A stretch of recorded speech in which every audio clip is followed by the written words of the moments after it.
Hey, happy day, happy day. Oh, happy, happy day. Happy day, happy day. Oh, happy day. Happy day, happy day. Oh, happy day. How y'all doing? How y'all doing? How y'all doing? Oh my God, I have been gone all day, all day. I ain't gonna say Scooter broke me, baby, but haunted. Sir. Oh my goodness. Oh my goodness. Oh my goodness. They came in early. On their way back, stopped to see me.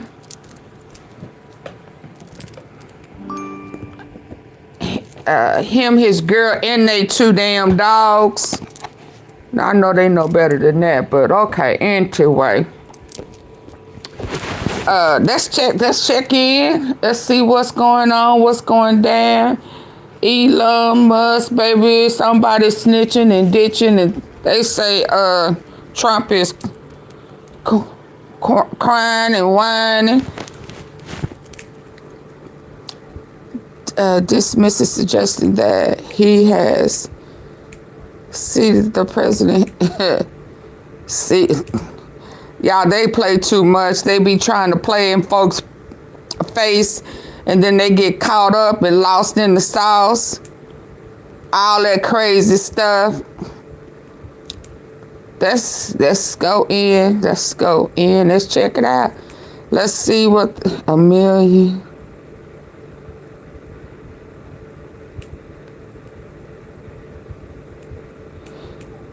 Congress have for paying. Oh yeah, their ass is in trouble. FBI removed Trump's name from. Yeah, FBI in trouble. What is this? Let me listen to this one first. I hadn't seen this.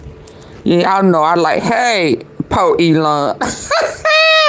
Where my little po me? Po me. They done broke me down today. Got here early this morning and been spending my money all day today. But that's okay. That's okay. Hold on. Hold on, yeah, I'm trying to get my little stand together.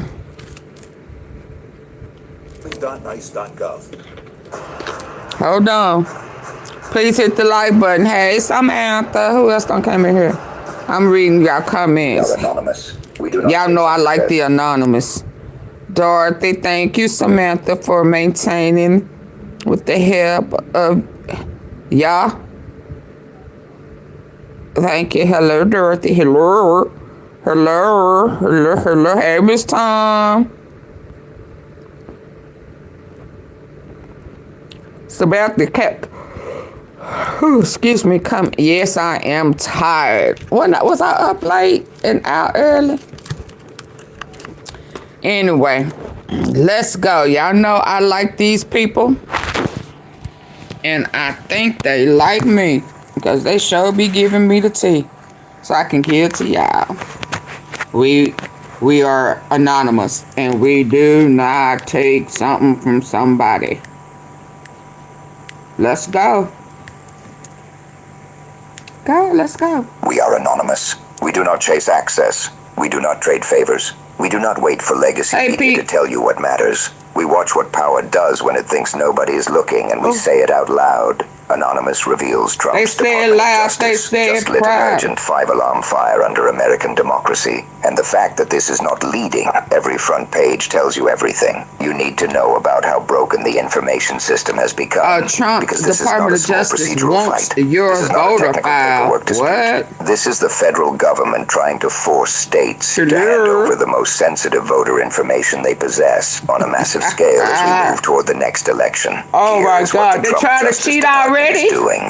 It is waging war on states over access to individualized voter data, not anonymous totals, not basic registration lists. Individualized records about you, your family, your friends, your neighbors. The kind of data that paints a full 360-degree picture of your identity and your political life. What primaries you voted in. Oh, when you did not vote. They trying to play like that? It is waging war on states over access to individualized voter data, not anonymous totals, not basic registration lists. Individualized records about you, your family, your friends, your neighbors. The so they want to get off into your business. This department is doing. It is waging war on states over access to individualized voter data, not anonymous totals, not basic registration lists. Individualized records about you, your family, your friends, your neighbors. The kind of data that paints a full 360-degree picture of your identity and your political life. What primaries you voted in, when you did not vote. Whether you are registered as a Democrat or Republican,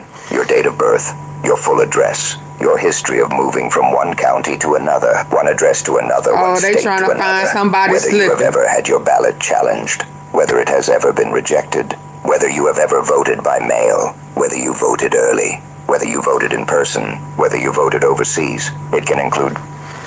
Why they want to know all of that now? They already know. The odds are against them. They already know it's gonna be a blue wave again.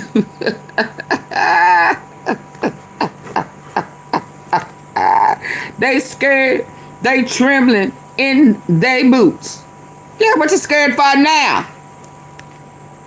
Huh? Have ever had your ballot challenged, whether it has ever been rejected, whether you have ever voted by mail, whether you voted early, whether you voted in person, whether you voted overseas. It can include driver's license numbers, and in some cases, partial social security number digits, and other sensitive identifiers that I don't get it. That thief my social This is security not just number. election admin. This is a personal dossier, and they are not asking politely. They are using the tools and the weapons of the Department of Justice to sue states into submission. In the original warning you provided, the count is 21 states and the District of Columbia being sued, with the goal of extracting this data from all 50 states, and public reporting over the past weeks shows the effort expanding through waves of lawsuits and requests. The numbers move because new suits keep getting filed, and that is the point. Keep pressure high, keep states isolated, force them to decide whether to fight or fold. Some states are already folding. The original discussion calls it capitulation by the worst of the worst, Republican-led states that are betraying their citizens by handing data over voluntarily. The list named in your source includes Florida, Indiana, Iowa, and Ohio. Then Louisiana, Mississippi, and Tennessee joining in. You can debate the politics, but you cannot debate the danger. Once the data leaves the state system, you cannot put it back. Once it is copied, shared, aggregated, and analyzed, the risk multiplies. And the voters who never consented are the ones who pay the price. Other states are refusing. And those refusals are exactly why this has become a lawsuit factory. One by one, the DOJ files cases to force compliance. And the response why they want our information? They didn't want it before. The list named in your source includes Florida, Indiana, Iowa, and Ohio. Then Louisiana, Mississippi, and Tennessee joining in. You can debate the politics, but you cannot debate the danger. Once the data leaves the state system, you cannot put it back. Once it is copied, shared, aggregated, and analyzed, the risk multiplies. And the voters who never consented are the ones who pay the price. Other states are refusing. And those refusals are exactly why this has become a lawsuit factory. One by one, the DOJ files cases to force compliance. And the response from the legal front line in your source is not just commentary. Mark Elias and his law firm say they are intervening in these cases to defend voters. In the original, they say they were already intervening in 17 of the cases, because only 18 had been filed at that point, and they plan to match the DOJ state for state, including the District of Columbia. The message is simple. They are not going to get away with this without a fight. Now ask yourself the obvious question. What does the DOJ want to do with this data? The original discussion gives 3 operative theories, and it says they could do all 3. First, they can integrate it with other government data sets to create a fuller picture of who they want to target. Newly sworn-in citizens, communities they want to intimidate, individuals associated with groups they do not like, people they want to harass. If you merge voter files with other databases, you do not just have election administration, you have targeting capacity. You have a map of names, addresses, demographics, and political affiliation signals that can be used to decide who gets watched, who gets questioned, who gets pressured, who gets scared. Second, and this is almost certainly part of it, they can use the data as a base layer to challenge voter eligibility at scale and to manufacture fraud claims. He don't want to like election outcomes. Fraud is easy to say and hard to prove, and one reason it is hard to prove is because there is very little actual fraud. But if you can wave around an official-looking spreadsheet and say the Department of Justice has a list, then you can create the illusion of evidence even when the list is garbage. You can turn lawful voters into suspicious names on paper. You can bury the truth in noise. The original example is sharp for a reason. U.S. President Donald Trump pressured Georgia's top election official to, quote, find enough votes to overturn his defeat in the state, according to audio of a Saturday phone call obtained by the Washington Post. The Post, which published excerpts on Sunday of the hour-long call between Trump and Georgia's Secretary of State. In 2020, Trump pushed lies like there were 11,000 unlawful votes in Georgia. Imagine the next version. And that didn't look like 11,000 fraudulent votes. Was that one of them reptilians? Excerpts on Sunday of the hour-long call between Trump and Georgia's Secretary of State. In 2020. Does that look like Trump to y'all?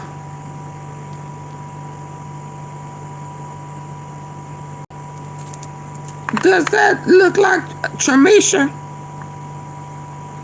Let me take this down.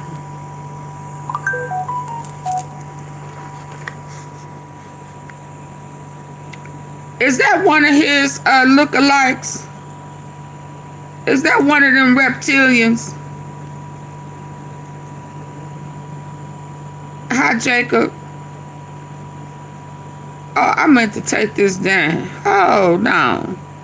What were you doing? That does not look like Tramisha.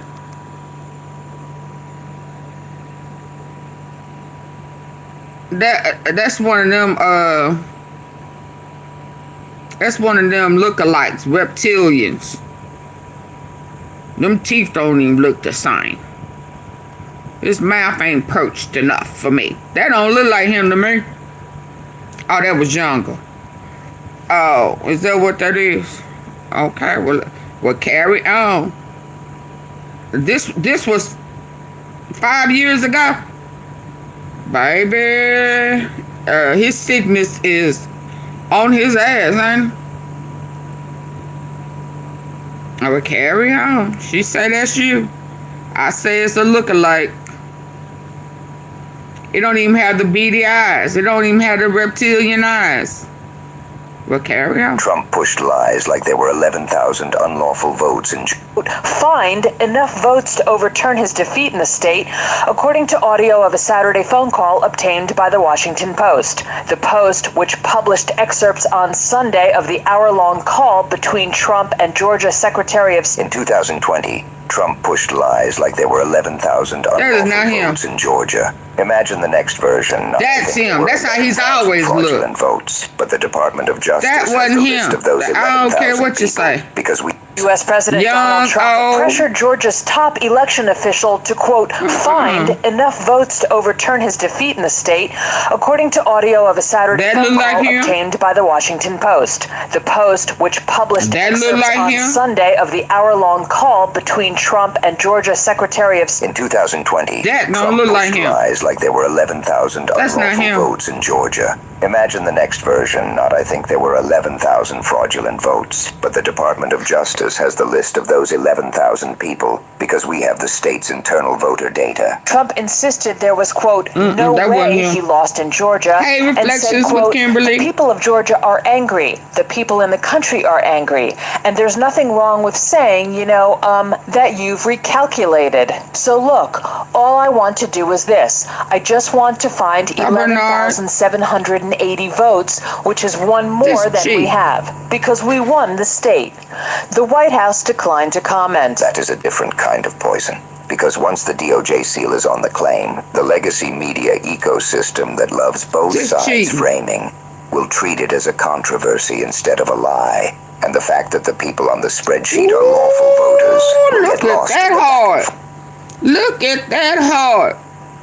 Oh my God. Oh my God. Thank you for the winter heart. I ain't never seen that one before. Thank you, thank you, thank you. Reflections with Kimberly. I greatly appreciate it. It warms my heart. How about that? Ooh, ooh, ooh, ooh, ooh, ooh, ooh, ooh. What was that song? I almost went in. Thank you so very much. I greatly appreciate it. Yeah, let's back this up a little bit. They already cheating. They already scared. There's a whole bunch going on, baby, that they don't want us to know. You understand? There's a lot going on. Let's go. We won the state. The White House declined to comment. That is a different kind of poison. Because once the DOJ seal is on the claim, the legacy media ecosystem that loves both sides framing will treat it as a controversy instead of a lie. And the fact that the people on the spreadsheet are lawful voters will get lost in the back and forth, the panels, the shouting, the false balance. That is how they manufacture doubt without proving anything. Third, they can use it for intimidation, direct personal different kind of poison. Because once the DOJ seal is on the claim, the legacy media ecosystem that loves both sides framing will treat it as a controversy instead of a lie. And the fact that the people on the spreadsheet are lawful voters will get lost in the back and forth, the panels, the shouting, the false balance. That is how they manufacture doubt without proving anything. Third, they can use it for intimidation, direct personal intimidation. Letters, threats. The original warning says they could send letters to targeted voters saying, "We are from the Department of Justice. If you vote, we will criminally prosecute you, even though you have done nothing wrong." Oh, wow. Use it as a basis to contest elections afterward, claiming they have evidence because they have data. And if this sounds unrealistic, the speaker in your source basically they are says really that you simply tripping, are ain't not they? targeted voters saying, "We are from the Department of Justice. If you vote, we will criminally prosecute you, even though you have done nothing wrong." For they what? could use it as a basis to the back and forth, the panels, the shouting, the false balance. That is how they manufacture doubt without proving anything. Third, they can use it for intimidation, direct personal intimidation. Letters, threats. The original warning says they could send letters to targeted voters saying, "We are from the Department of Justice. If you vote, we will criminally prosecute you, even though you have done nothing wrong." Or they could use it as a basis but you know to what's contest happening? elections afterward, Let me tell you what claiming I they think have is happening. They know the election may be rigged. Well, I think that they are fearing that who would normally rig it for him ain't gonna rig it for him. He losing his base. He losing his cheaters. I mean, because if he knew he had it, right? Before, he was confident. What happened to this will be the last vote? You never have to vote again, Christians. Huh? Yeah, I get that. But for some reason, he ain't as confident. Why are y'all already out here saying this and some of that? And why would you have to send folk a letter threatening to prosecute them? Prosecute him. How about that? Start with him. Yeah. Elon snitching on you. Hell, he done helped you. Putin done helped you. He mad at you. He leaked you on your knees, begging you, please, let me suck your Bubba's pickle.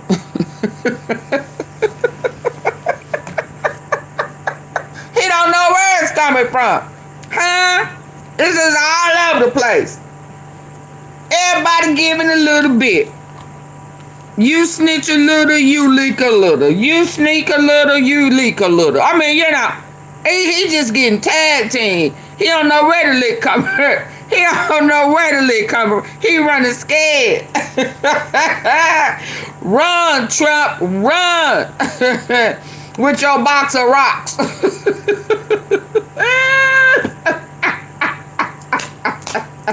He don't know where the punch coming from. Yeah. You done pissed off some of the wrong people. Yeah. The exposure is real, boo. Them Epstein files is real. Huh? Yeah, piece by piece. Piece by piece, baby. Every time y'all think y'all getting away with some shit, some more come out. Where they do that at? High trim law? Yeah. Some ain't right. Some ain't going in this favor. Hell, everybody mad at him. Love don't live here anymore. Not more. Anymore. Hey, Jerry. It's just a fantasy. Love don't live here anymore.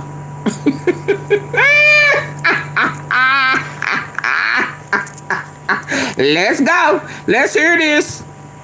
Let's go. Because they have data. And if this sounds unrealistic, the speaker in your source basically says, then you simply have not been paying attention. Pay attention to what people are experiencing in other areas of government power. The original discussion points to citizens suffering at the hands of border enforcement and INS, with people being singled out based on the color of their skin or the language they speak, even when they are U.S. citizens and being handcuffed.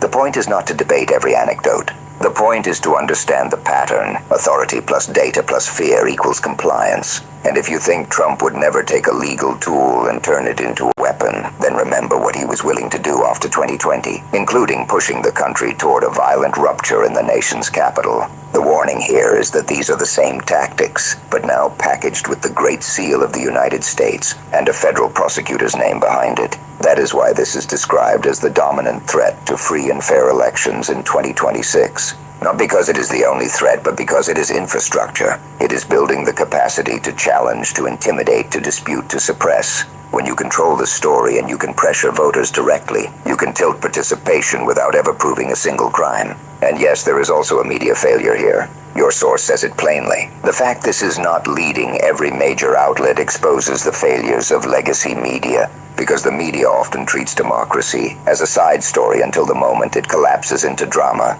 They treat election administration like a technical footnote. They chase the horse race. They chase the clip. They chase the outrage cycle. Meanwhile, the machinery that decides who votes and who gets challenged is being grabbed by the throat. Then we get to the states that complied. In your source, Elias calls them the handmaidens of the corrupt regime, people who care more about currying favor with Trump than the well-being of their own citizens and the integrity of their own elections.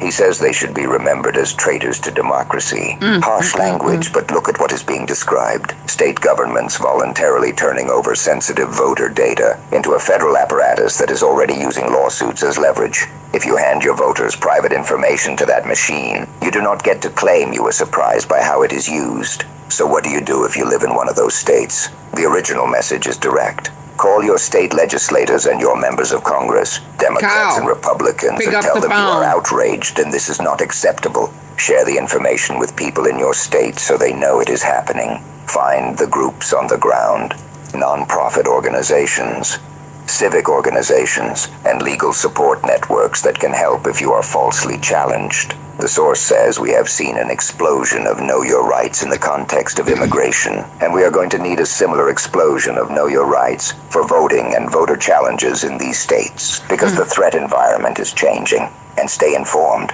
not casually, not when you feel like it. Stay informed like your rights depend on it, because they do. Democracy Docket is named in your source as a place created specifically to track voting and elections litigation, because this fight is happening in courtrooms as much as it is happening in headlines. Now the hard part, capacity. The source is honest about it. A 60-some lawyer firm cannot cover the entire map forever. Nearly 70 lawsuits, more every day. Triage. And this is where the criticism of the broader legal ecosystem becomes brutal. The claim that big law firms have capitulated to Trump, providing support to the administration, while abandoning pro bono work that would normally help protect democracy. The source says that leaves a hole, and when the Department of Justice is the actor pushing the abuse, it becomes an even bigger hole, because the institution that should prevent abuses is now creating them. That is not just a political statement. That is a structural emergency. Then comes the question nobody wants to say out loud. Could the DOJ share this data with third-party groups, Republican-aligned groups, so that even when they are out of government, the network keeps the leverage? The answer in your source is cautious but clear-eyed. They cannot legally do it, but legality is not a force field. The speaker points out the DOJ should not do many things in a normal era, and yet norms are being bent. Rules are being tested, and this is a whole new ballgame. So you cannot promise it will not happen. You can only prepare for the possibility. And that preparation starts with taking election systems seriously. Not as a nice to have, as a must have. Because you can argue every issue in the world and win the polls. But if the other side can rig redistricting lines or mass challenge voters, or create a DOJ-fueled fraud controversy to suppress turnout, persuasion becomes meaningless. That is the whole warning in one sentence. We are anonymous. Here is the call to action. Email it to friends. Post it. Spread it in every possible way, because there are still months before the 2026 election, and months are the window where preparation matters. The people building intimidation infrastructure want you tired, distracted, and late. Do not give them that advantage. If you want to support the people fighting on the front lines, not just talking but doing, then stay plugged into the outlets and legal teams tracking these cases and intervening to defend voters. And wherever you live, demand transparency, demand limits, demand safeguards, demand that your personal voter data is treated like the sensitive information. It is not like a political trophy. We are anonymous. The dominant threat is not always a single dramatic moment. The dominant threat.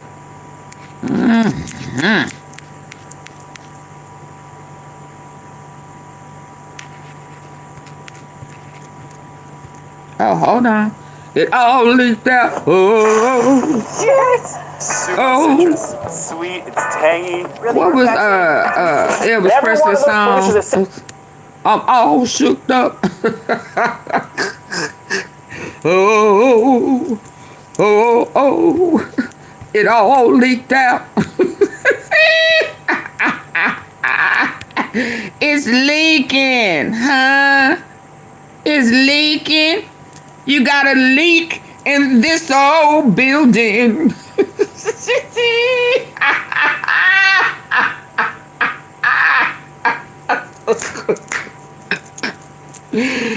Oh, oh, it's all leaked out. You gotta shake your leg. Oh, oh, I'm all leaked out. Let's go. And every one of those producers at 60 Minutes engaged in this revolt, fire them. Clean house, fire them. That's what I say. But here's the good news. If Barry Weiss thought she was burying this story, she's done exactly the opposite. They can try to bury the truth, but just like the Epstein files, Trump and his appointees have a lot to answer regarding immigration. This is insane. Lucy, you got some splaining to do. Yeah, he Lucy when he was down on his knees, sucking on that pickle. Him Lucy. Him Shim. Yeah. Lucy, you got some splaining to do. Yeah, they leaking. His appointees have a lot to answer regarding immigration. This is insane. And this is CBS News / Paramount / 60 Minutes. Personally, I canceled my Paramount subscription today. These are also the same folks that paid millions of dollars to Donald Trump so they could get this merger to happen. But Barry Weiss, now the head of CBS News, clearly a right-winger, clearly in line with Donald Trump, has made it clear that 60 Minutes will do the administration's bidding now. This is absolutely the opposite of free press, which is ironic since she started an organization called The Free Press. Just hours before 60 Minutes was going to air an expose on CICAT, the El Salvadorian brutal prison that Trump had paid multi-million-dollar contract to in order to house migrants. Well, Barry Weiss, the new head of CBS News, canceled that. She was the one that was installed by Larry and David Ellison. She was the one that was praised after her appointment. Now, as we know, that same Larry and David Ellison, they want to buy Warner Brothers. They want to outbid Netflix, essentially, and buy it. This requires federal regulatory approval. And lately, Trump has been talking about how he isn't happy with 60 Minutes. Well, I am sure he is happy now because of this cancellation. Barry Weiss said that the reason why she canceled it is because the segment didn't have full context, that it lacked critical voices. Those are code words for basically it didn't tell the story based on Trump. The reporter who created that segment spoke to her colleagues saying that this had been vetted multiple times, screened multiple times, that had passed all the usual legal, ethical standards, that there was no reason journalistically to cancel that segment, that this was pure politics. Well, that segment ended up airing on a Canadian app, evidently accidentally, although I hope purposely, because journalism is essential to our democracy. And we have seen over and over Trump try to stop critical voices in the First Amendment. We see even with the Pentagon press passes, him trying to cancel legitimate news sources. We see them trying to go after universities to shut down critical thinking Southern and Queen. voices. And of course here. Thank you, Southern Queen, for the makeup brushes. Southern girl. Doom, doom, doom, doom. Yeah, Southern girl. Jimmy Kimmel and now CBS News stopping a very with Jimmy Kimmel and now CBS News stopping a very important segment. Shut down critical thinking and voices. Oh, yeah. And of course here with Jimmy Kimmel and now CBS News stopping a very important segment. Well, in that segment, because we all got a chance to see it now that it was out because of the Canadian app, we see the reporting, how detailed that reporting is, how substantiated that reporting is. Of course, they had reached out to Trump and there had been no comment. So Bari Weiss and her lacking critical voices means that this may never have aired. As the reporter said, if we are not airing something because the administration, whoever that administration is, decides not to comment, it is essentially a kill switch. Basically, it is their own fault if they decide to comment or not. You don't change what you report based on whether or not the people in power want you to report it. This was a train wreck. I mean, really unusual, almost unprecedented to yank a story at the last minute like that. I've seen it along with thousands of other people, thanks to that bootleg copy that the Canadians put out. It's a really strong investigative piece, squarely in the tradition of 60 Minutes. But here's the good news. If Bari Weiss thought she really unusual, almost unprecedented to yank a story at the last minute like that, I've seen it along with thousands of other people, thanks to that bootleg copy that the Canadians put out. It's a really strong investigative piece, squarely in the tradition of 60 Minutes. But here's the good news. If Bari Weiss thought she was burying this story, she's done exactly the opposite. It's become a cause célèbre. I think there's going to be tremendous pressure for CBS. We would never vote Democrat. Child, please. I can remember you when so hoodwinked. 60 Minutes. you so lost in the cult sauce. You like, did your mama let somebody play with your buttocks when you was a little girl? Are you a victim?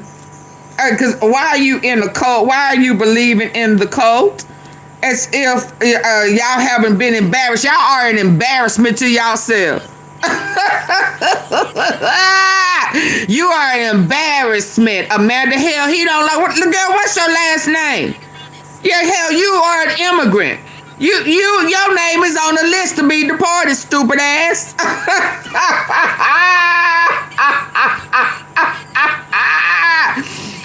Hell, don't look at your last name, dum-dum. You ought to feel stupid.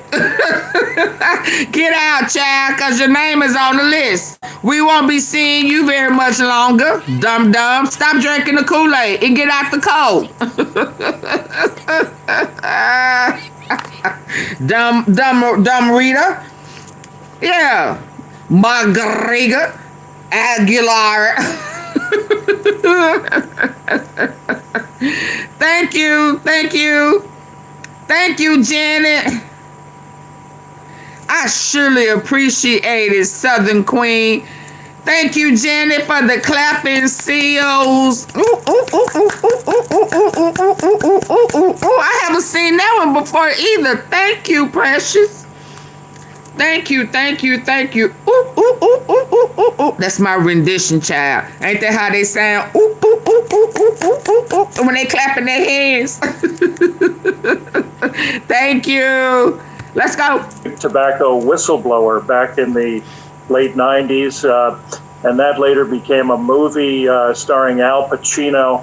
I think this is going to have legs. And there's going to be tremendous pressure on CBS to air it, with the result that it becomes, that it gets even more attention than it would have. The very detailed segment talks about the torture that these men received, Lord, Erica, basically at the hands of the American people, because we sent them because people have Spanish last names, knowing the conditions don't mean that it was. Trump well, if you believe that, Erica, stay safe. So that's my opinion. Do I have a right to have it? If they stopping people just based on how they look, you think once they run you through the system that they're not going to try to deport you? But keep having hope alive for Trump. Do you have a Spanish last name? It don't matter. Remember, there are people who are U.S. citizens and they're still deporting them. But if you want to keep hope alive, keep hope alive.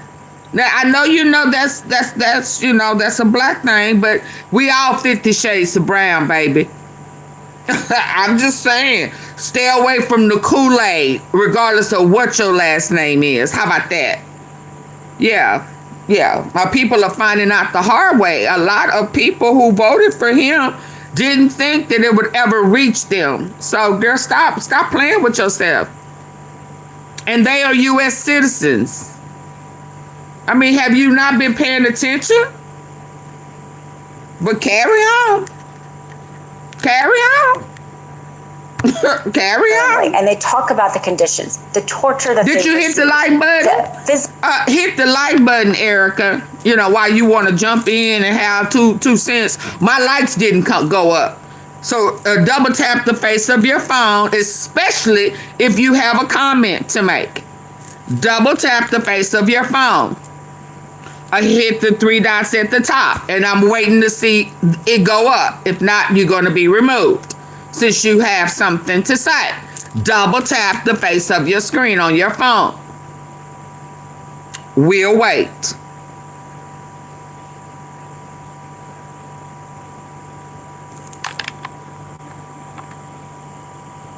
I figured you did have a Spanish last name, but it don't matter. They're still deporting. And they're not sending you back to where your people came from. They're sending you over to those foreign countries that he's made deals with to incorporate, But it's not my policy. I didn't vote for him. So don't get mad at me. Don't get mad at me. Oh, so now you're going to tell me what to do on my platform. Get your monkey ass up out of here and go back to where you came from. Your people came from. How about that? I didn't have to, but I did. Yeah. And you too. See how, Blake?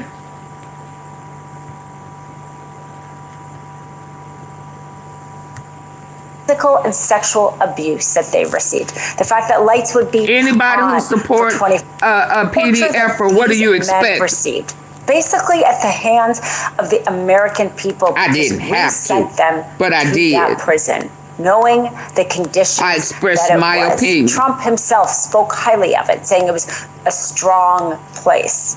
So we sent them there knowingly, and they talk about the conditions, the torture that they've received.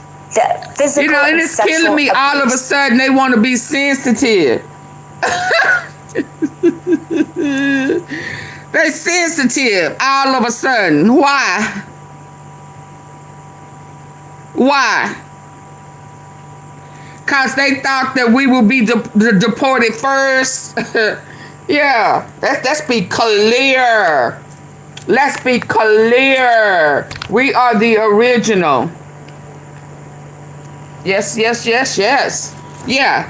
Remember now, they thought that they had a whole little protest. They thought that we would be deported before them. So that's why y'all sensitive, extremely sensitive now. Because that's not what's happening. Yeah. Yeah. The last will be first and the first will be last. That they received. The fact that lights would be on for 20 missions that it was. Trump himself spoke but hit the light button though. A strong place. So we sent them there knowingly. And they talk about the conditions, the torture that they've received, the physical and sexual abuse that they received, the fact that lights would be on for 24 hours, that the only water they could drink from would be the toilet or the bathtub, the fact that their genitals were hit by other people's hands.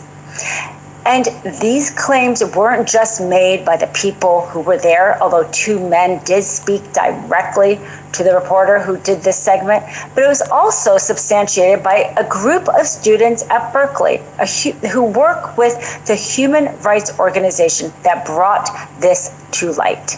They were also a target of Bari Weiss. She questioned basically why they were involved. Well, why they were involved is because they were essentially a third party who fact-checked what these men had to say. And I'm sure that's what Bari Weiss didn't like, that there was a third party fact checker, that Trump couldn't just say what he wanted and then somebody else say it and then have them say, see, like nobody knows. They checking them now? They knew. This group actually put out a statement because they don't just do this, obviously, for 60 minutes. The Human Rights Center at University of California, Berkeley, put out a statement. They put out a statement in response to Bari Weiss's question, which said, quote, "The analysis from the Berkeley students is strange. What does the analysis add? Question mark. They answered, we can answer her question using geolocation, image analysis, and other verification methods. Our students investigated the secret transfers of Venezuelan migrants to the CICOT mega prison in El Salvador by the Trump administration for Human Rights Watch. Our team helped verify detention conditions, identify key locations, and support survivor and family accounts. This work was conducted carefully, ethically, and in partnership with trusted human rights organizations." And they went on to say that they conduct this in a way, the thoroughness that is needed to be able to present the evidence in court. That, Bari Weiss, is why this was included, because this was an outside organization able to verify things that the survivors and family had said. This CBS News specifically points to the fact that they were able to verify the identity. That infamous photo of Kristi Noem, who's sitting there in front of the prison, and there's people in the back, and she's saying she's putting away these dangerous criminals. Well, it turns out because of this group, they were able to identify the tattoos, and those tattoos identify them as El Salvadorian gang members, not Venezuelan gang members. So this was not people that were sent there by Trump. Trump says he was sending the Venezuelans to El Salvador, but that wasn't the case. That they had probably been there for years. Important information that this group was able to verify. And another thing really coming out also in this segment, which we have seen other reports of, but it really a persuasive segment because it puts together so much information that had been reported before in a very cohesive and very damning and convincing expose. And the CBS talking about having the human rights representative, not at the Berkeley, but the organization, the nonprofit organization, come and say that what they had found about how little of the people were actually convicted of violent crimes, despite the fact that that's what Trump and Kristi Noem said they were sending people there for. That in fact, it was just 3% have been sentenced for a violent or potentially violent crime. And that data came from ICE itself, from the information ICE had collected about the people they were deporting. This was where human rights got the information. Really, really important expose, and not a surprise that Trump and his cohorts are trying to stop and tried to stop this story. Yet another example of them. Yeah, I need y'all to double tap the face of your screen. And get the likes up or hit the 3 dots at the top right corner. Let's get them up. Let's go. Up, up, up, up, up.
Double tap the face of your screen.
Sorry.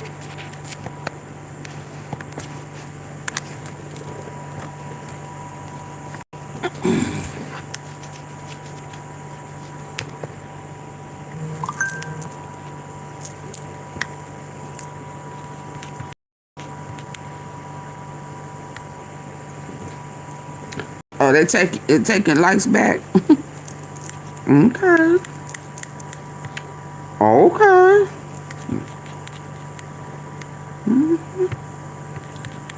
Fine with me.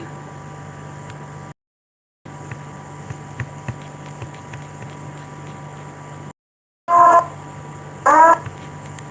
not signing the sirens.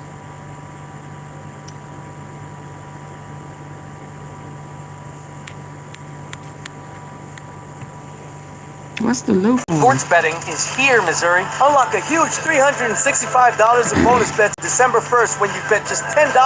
Win or lose. Kick off your sports betting journey the right. So double tap. Somebody took a like back. Double tap, double tap.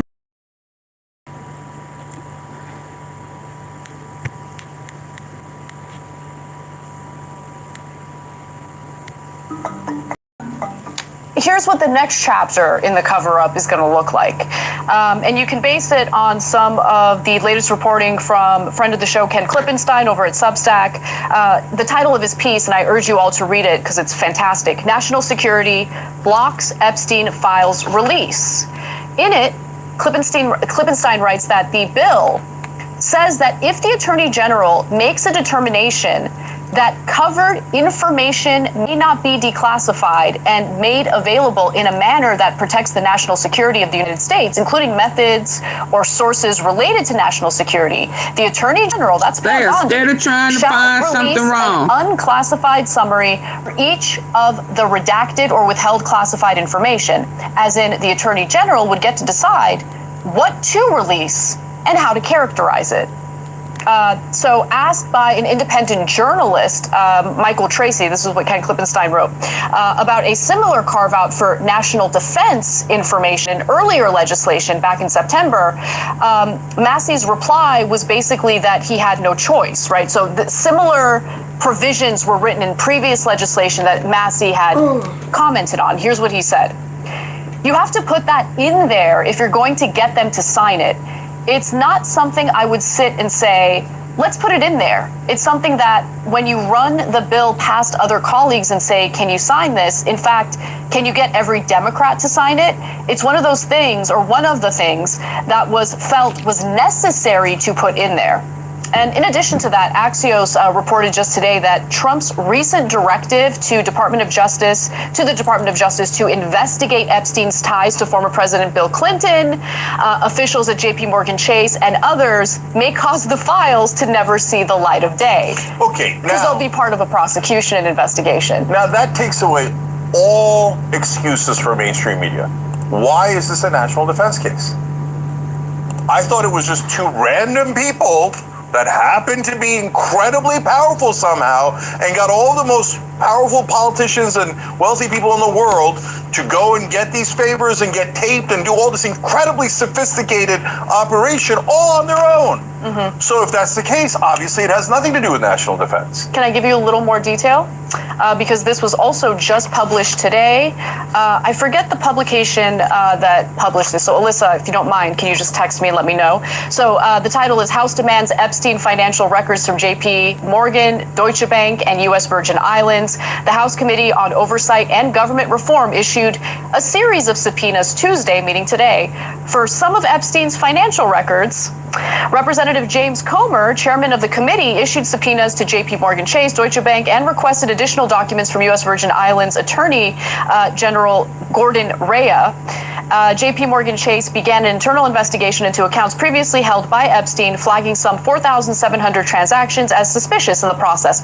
So my point here is, now the Epstein files are going to be part of an investigation into these banks, which, of course, that investigation will go nowhere. But as the investigation plays out, our federal government, the executive branch in particular, can basically tell us, buzz off, we can't release this information because it will, mess with our investigation. Yeah, okay. So what's interesting too is there's no investigation of this guy for decades, right? And the minute that we are about to get the files, we're doing an investigation. Now all of a sudden we're doing an investigation. Absolutely, we already know that. Does that mean we can't give you the files? Oh, shut up already. Anna, I'll tell you though, I don't think any of that is going to work. So it's not going to work with the electorate, that's for sure. That's right. If they Just the News published that, by the way. Sorry. Yeah.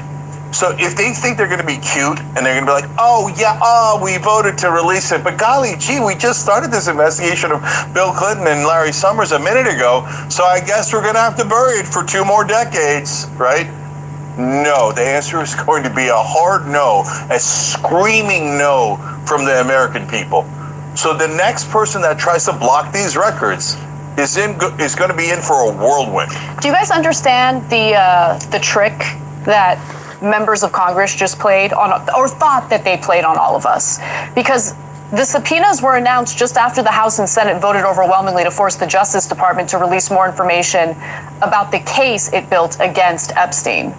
So basically, this allows for all the various members of Congress, both in the House and Senate, who were part of this cover-up, who did not want to vote in favor of releasing the Epstein files. This allows them to look good by voting in favor of transparency, knowing full well the House Oversight Committee is going to launch an investigation through the direction of Donald Trump into these banks that had ties to Epstein in order to prevent the release of the Epstein files. Well, what have you been waiting for investigation of the banks? It just occurred to you? So dirty. Okay, guys, look, they think we're stupid. And they're used to it because they're used to feeding this crap to mainstream media, who then regurgitates it to you, and you never had any other options for so long. So you literally didn't know all this information that we know now, right? Now it's all in the public, and they think, we're going to trick them. Now we're going to start a new investigation, and we're not going to release it again, and no one's going to notice. No, brother, everyone's going to notice. And the next time you block it, we're going to be in a fury over it. Okay, so guys, one more thing about the bipartisan nature of this obvious cover-up. Okay, so the Democrats, hey, way to go! They voted with all of them voted to release the files. That's great, and we got the last Democrat, Grijalva, to break the tie or get us past the vote we needed. Okay, so then the Republicans surrendered. Now, first of all, so the Republicans say, "Oh no, we were going to vote yes the whole time. We were just waiting." Come on, no one believes that. You were going to block it, and you failed because your own voters caught you. And so, don't give me that crap about how you're going to release it. No, the American people made you release the files. Now, go over to the Democrats. Okay, but they all voted yes, right? Why was Ro Khanna the only leader among the Democrats? Child, please. How does his ass taste? I mean, because you always eating it. You got to tell the truth, but you sure be hating to. Boy, you sure be hating to, though. Ooh, wee. Hold on, hold that mute.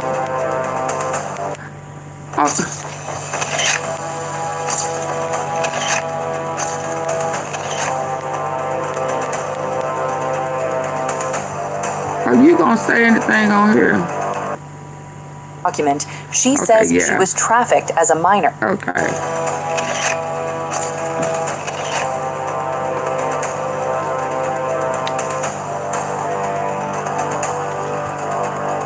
Back that thing up. Get the lights up.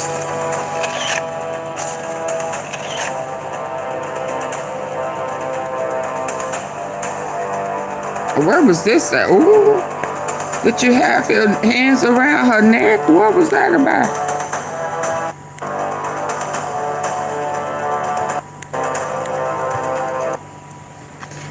Oh,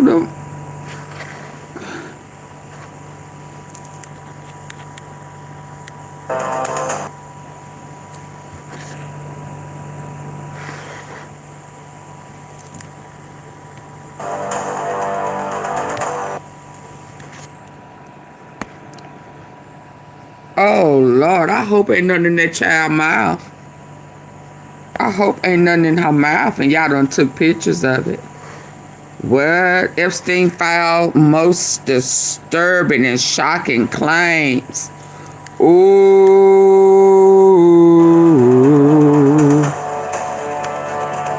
Oh, yeah. It's coming out. A fresh release of Jeffrey Epstein documents has just reignited one of the darkest sagas in modern political history. And this time, the revelations are even more disturbing. The U.S. Department of Justice has published tens of thousands of additional records connected to Epstein, the convicted sex trafficker who died in jail in 2019. So they say. Buried inside the files are FBI tips, emails, complaints, and one shocking allegation that has stunned observers. About that baby. One document, one claim, massive questions. Lake Michigan. Among the newly released material is an FBI intake form dated March 3rd, 2020.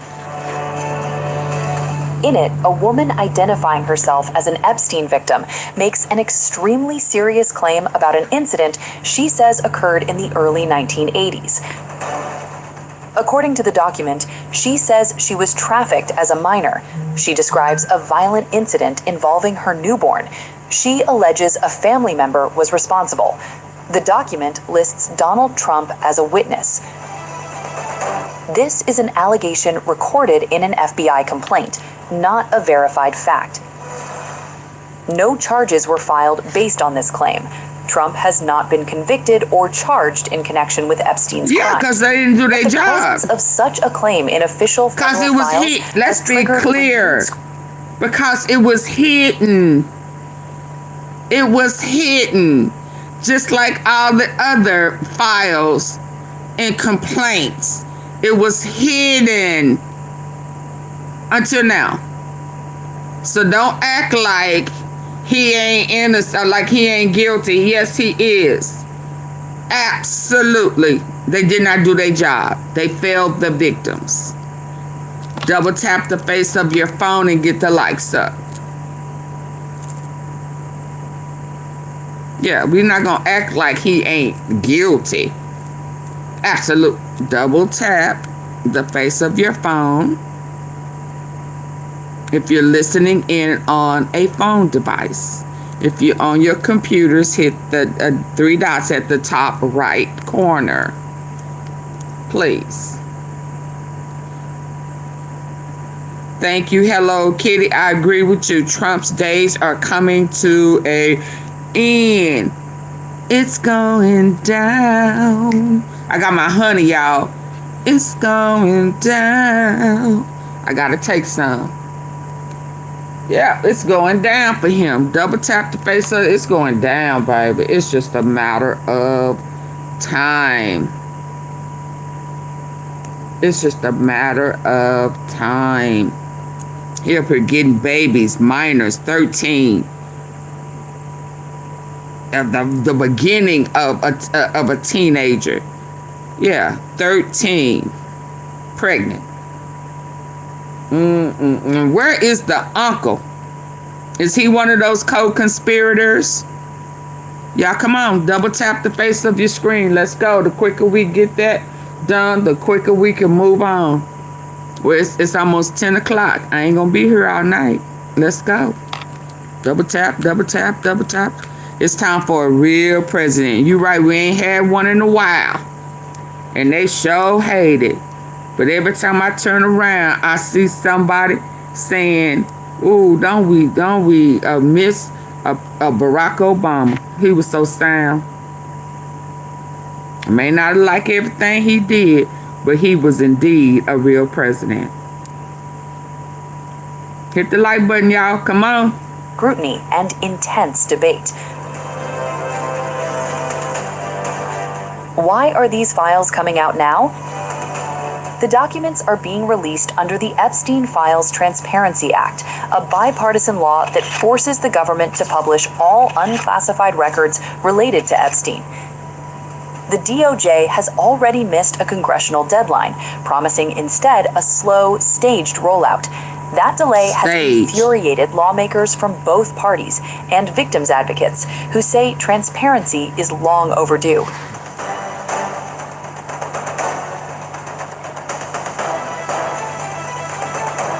Trump's name appears again.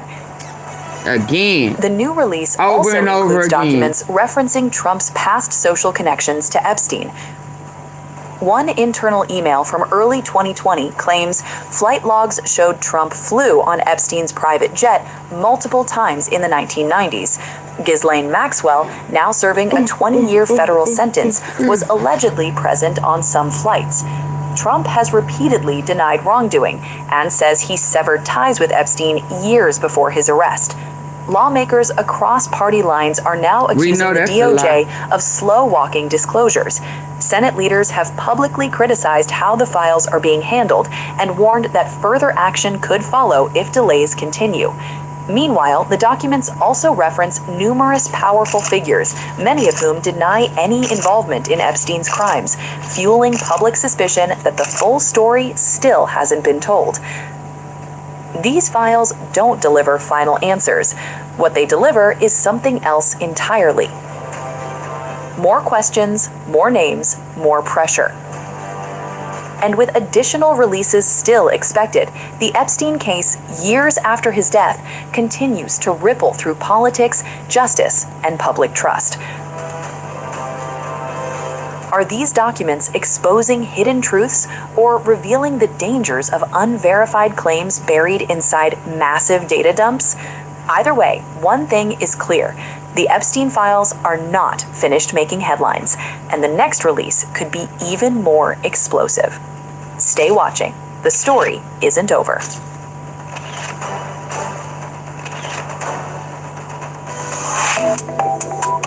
Subscribe to One India and never miss an update. Download the One India app now.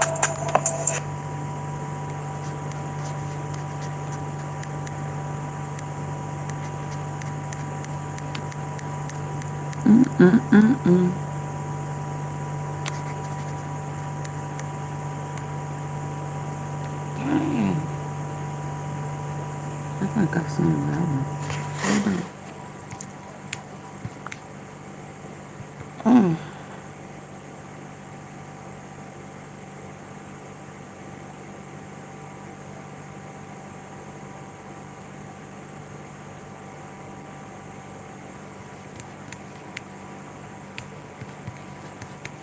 Who cleared rating him?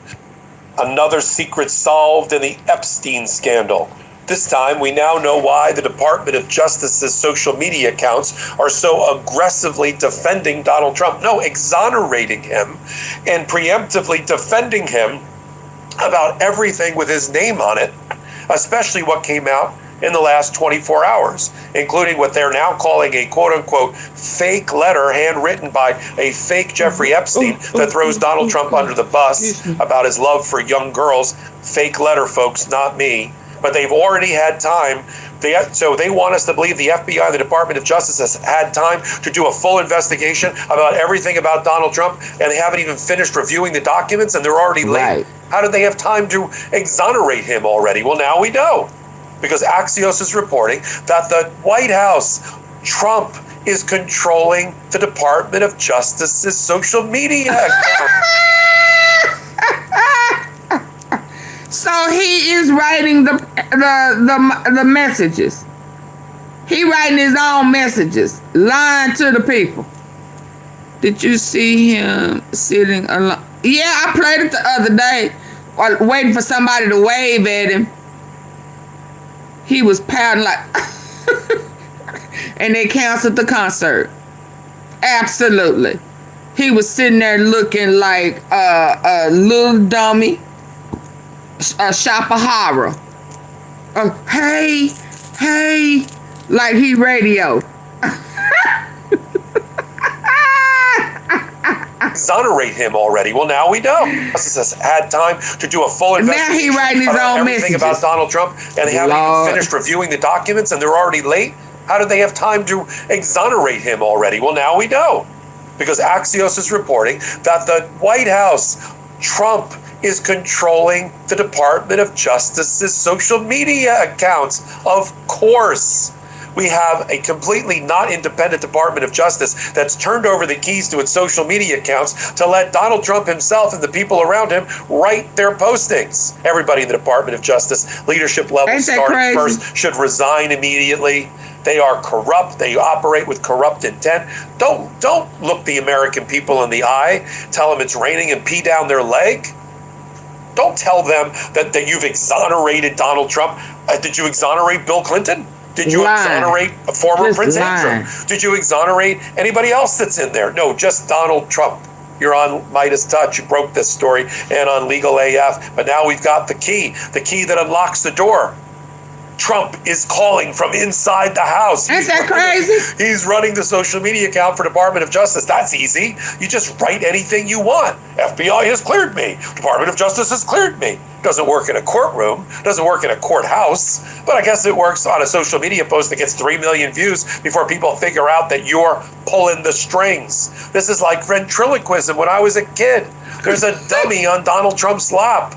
Her name is Pam Bondi or Todd Blanche. And he's got his hand firmly up her backside and he's manipulating what she says in social media. That's it, folks. Thank you, Axios. Thank you, Midas Touch, for letting me do this hot take. Let's get into it. There's reporting that there's another 700,000 pages and then the Trump administration is done with the Epstein release.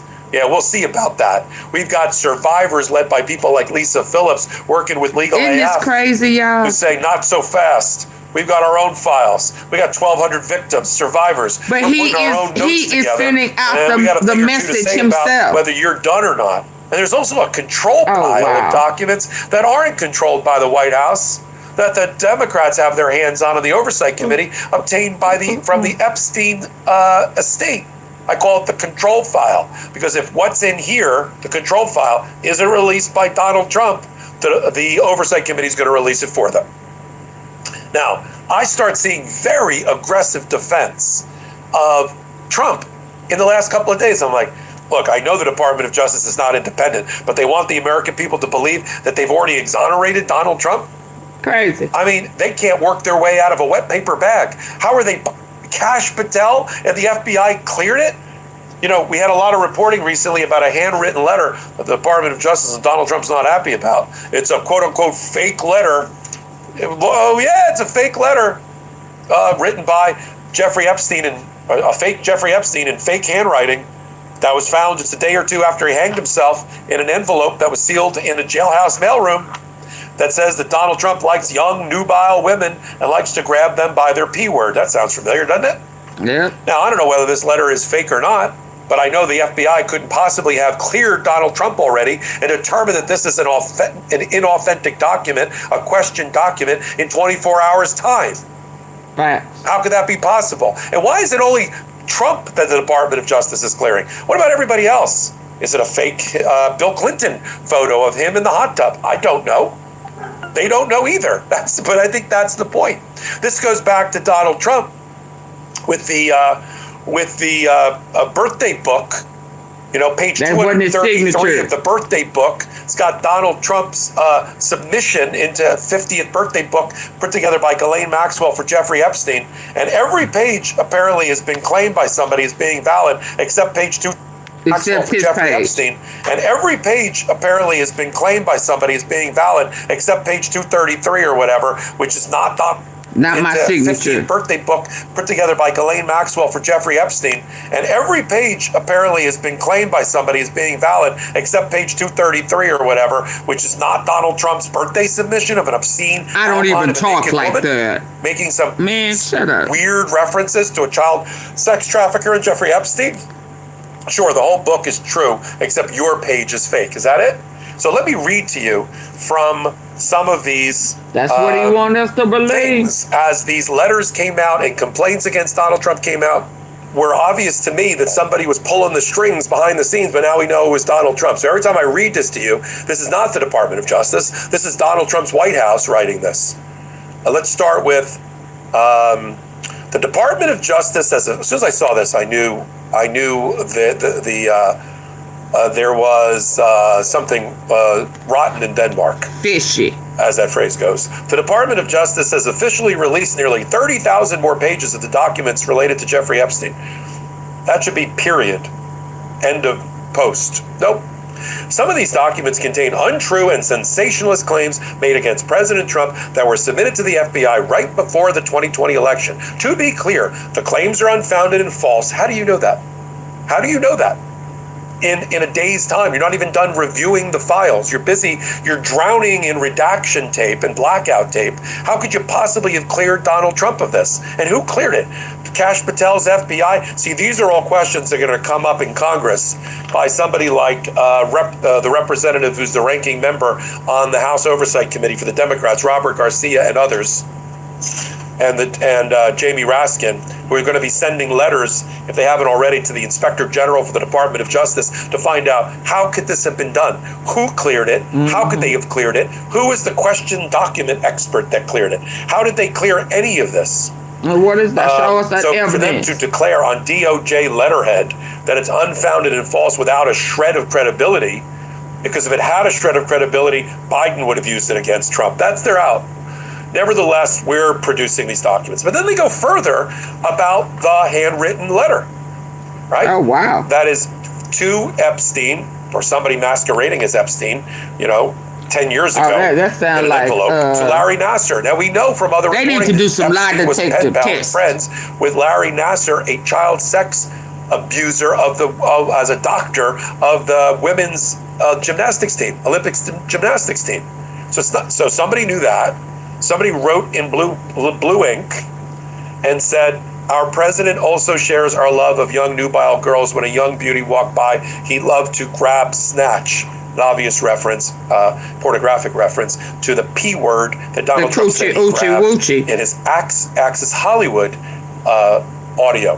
Now, I don't know whether this is or isn't an authentic document, but neither does the FBI. In record time. I've been involved with authentic or inauthentic document cases, what we call questioned document cases. It takes months to get an expert to run all the tests, to get all the samples, the exemplars of signatures, to do a compare and contrast, to look at the ink, to look at the paper, to look at the envelope, to look at, track record of where it ended up.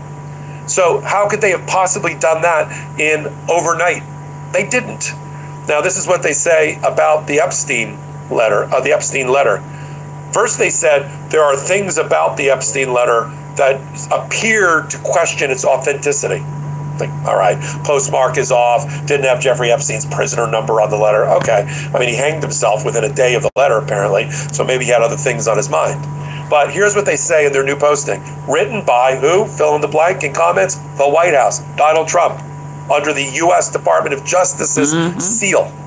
The FBI has confirmed this alleged letter from Epstein to Larry Nassar is fake, all in Trump caps. The fake letter was received by the jail. Which jail? Sound like Trump. I've seen reporting that the jail was the New York Correctional Facility. It was found after he hanged himself in an envelope that was sealed. Was it there, or was it in Nassar's jail, where it was by that orange and flagged for the FBI at the time? Who? By that orange sheet. Who reviewed it? Y'all hit the like button. Double tap the face of the screen. Opened it or mailed it, and then it got a postmark on it, and then they found it and opened it and read it. I have not heard that. The FBI made this conclusion. Which FBI? Kash Patel's FBI? Biden FBI? Which FBI? Based on the following facts. Now listen to the facts which actually undermine their argument, because they're recycling prior postings. The writing does not appear to match Jeffrey Epstein's. Not that it doesn't match. It doesn't appear to match. That's a pretty weak conclusion to make after just making the emphatic statement that Donald Trump is cleared of being the person referenced in this letter because the letter is fake, right? It's full of crap. And so when he's scared, the New York Post, which is controlled by Rupert Murdoch, posted. Who's scared, AunTeaFee? Him downstairs. Him scared. Y'all double tap the face of your phone if you're listening in on your phone, or hit the 3 dots at the top right corner. Let's go. A headline that said the Justice Department is preemptively defending Trump about the latest batch of Epstein files. Now, being the person referenced in this letter because the letter is fake, right? And so when even the New York Post, which is controlled by Rupert Murdoch, posted a headline that said the Justice Department is preemptively defending Trump about the latest batch of Epstein files. Aloha, Kitty. Now, here's what they wrote, which we're going to put up on the screen again, about the quote unquote fake letter. First, they said the Department of Justice is currently looking into the validity of this alleged letter, and then 24 hours later, they cleared Donald Trump. Just record time, everybody. In the meantime, 3 facts stand out. Now, they didn't say in their first posting that the handwriting didn't seem to match. They said the postmark on the envelope is Virginia, not New York, and Epstein was in New York. The return address listed the wrong jail where Epstein was held and did not include his inmate number, and the envelope was processed 3 days after his death. All right, could have wrote the letter, mailed the letter, sat in the mailroom in the dead letter office. Now, their newest posting goes further. Their newest posting actually clears Donald Trump. Listen to this. The FBI has alleged the fake letter was received by the jail and flagged for the FBI. Now they stick in the writing does not appear to match Jeffrey Epstein's, and then they talk about the postmark, the return address, and then they say the following. Talk about defending Donald Trump, but nobody else. Not Clinton, not Prince Andrew, not Ghislaine Maxwell, just Donald Trump, like the birthday card. This fake letter serves as a reminder that just because a document is released by the Department of Justice does not make the allegations or claims within the document factual. Nevertheless, we'll continue to release the documents. And nevertheless, the White House will keep masquerading as the Department of Justice. Again, everybody in senior official land of the Department of Justice, resign now. Your reputation, your integrity as officers of the court, sworn to uphold the Constitution, lies in rags at your feet. That integrity is very important. I'm glad you're here on the Midas Touch Network and Legal AF. I'm Michael Pope. Yeah, integrity is something special. You gotta have it with this clown. Because, baby, he'll have you looking crazy when it's all said and done. And he gonna disappear just like Epstein did. Watch and see.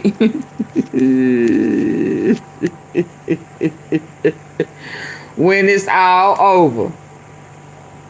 When it's all over. He gonna disappear. Just like Epstein. Since the moment Trump realized that the Epstein files were going to come out, knowing full well that he was implicated in those documents, he's been looking to deflect the blame. Back in November, he posted, quote, "Now that the Democrats are using the Epstein hoax involving Democrats, not Republicans, to try and deflect from their disastrous shutdown and all of their other failures, I will be asking AG Pam Bondi and the Department of Justice, together with our great patriots of the FBI, to investigate Jeffrey Epstein's involvement and relationship with Bill Clinton, Larry Summers, Reid Hoffman, JP Morgan Chase, and many other people and institutions to determine what was going on with them and him. This is another Russia scam, with all arrows pointing to the Democrats. Records show that these men and many others spent large portions of their lives with Epstein and on his island. Stay tuned." And then, of course, when the files actually were released, or at least the first tranche of files, Brian, you need to get some sleep, baby. Who was most heavily featured was, surprise, surprise, Bill Clinton, with photos like this and this. Very, very bad look for Bill Clinton.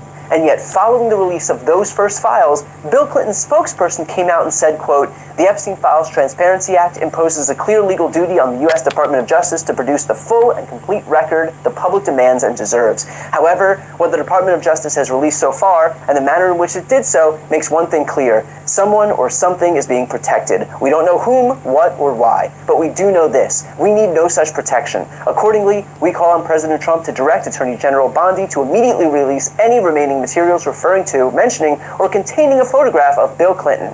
This includes, without limitation, limitation any records that may exist and are subject to disclosure under the Act, Public Law 11938, enacted November 19th, 2025, including grand jury transcripts, interviews, notes, photographs, and findings by the United States Attorney for the Southern District of New York, as referenced under oath of Congress by President Trump's first-term Attorney General. Refusal to do so will confirm the widespread suspicion that the Department of Justice's actions to date are not about transparency, but about insinuation, using selective releases to imply wrongdoing about individuals who have already been repeatedly cleared by the same Department of Justice over many years under presidents and attorneys general of both parties.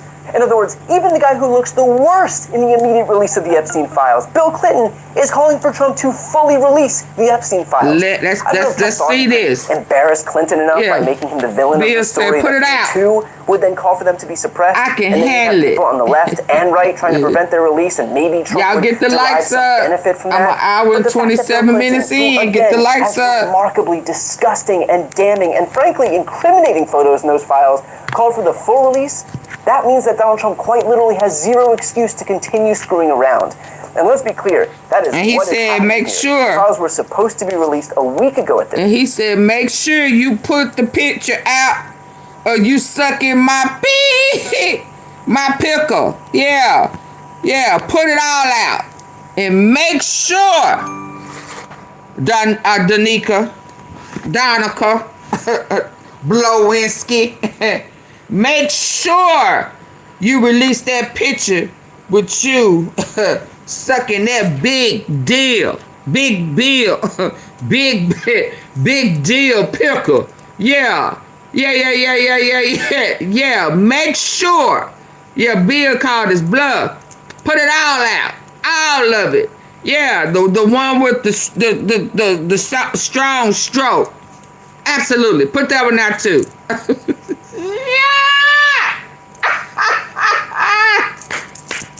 Show them your stroking skills. Yeah. Don't have me call Putin and say, put it out. Y'all double tap the face of your screen. Get the lights up. Double tap. Yeah. He said put the strong stroke one out too. Yeah. When you blowing my pickle. Yeah, let's go. This point. And not only have the original 700,000 documents not been fully released, but we just learned that there are actually a million extra documents. Here's one person discussing that revelation.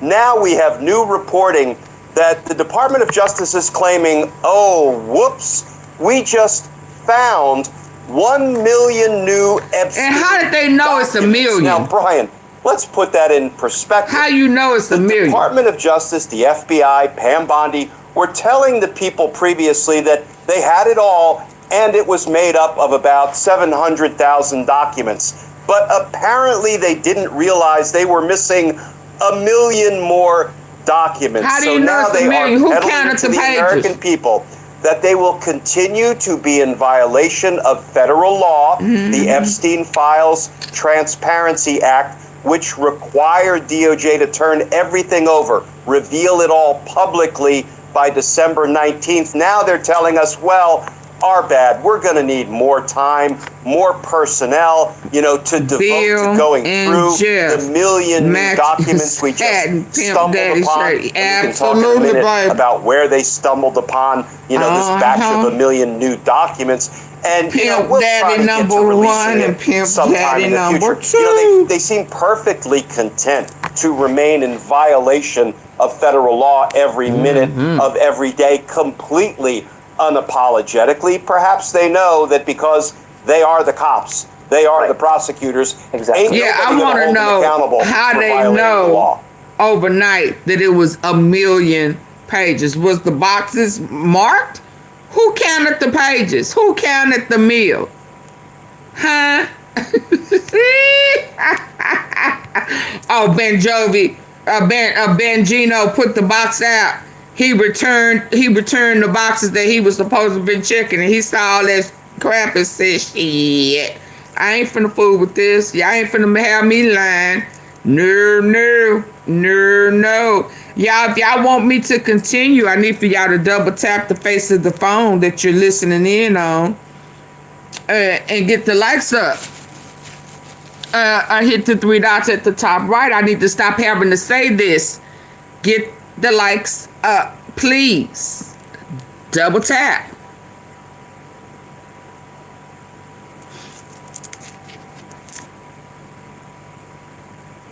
Hey, Mimi.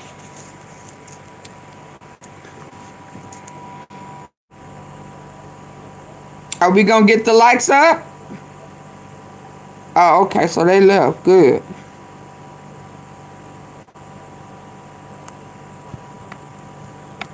That's not what I want. I want this one.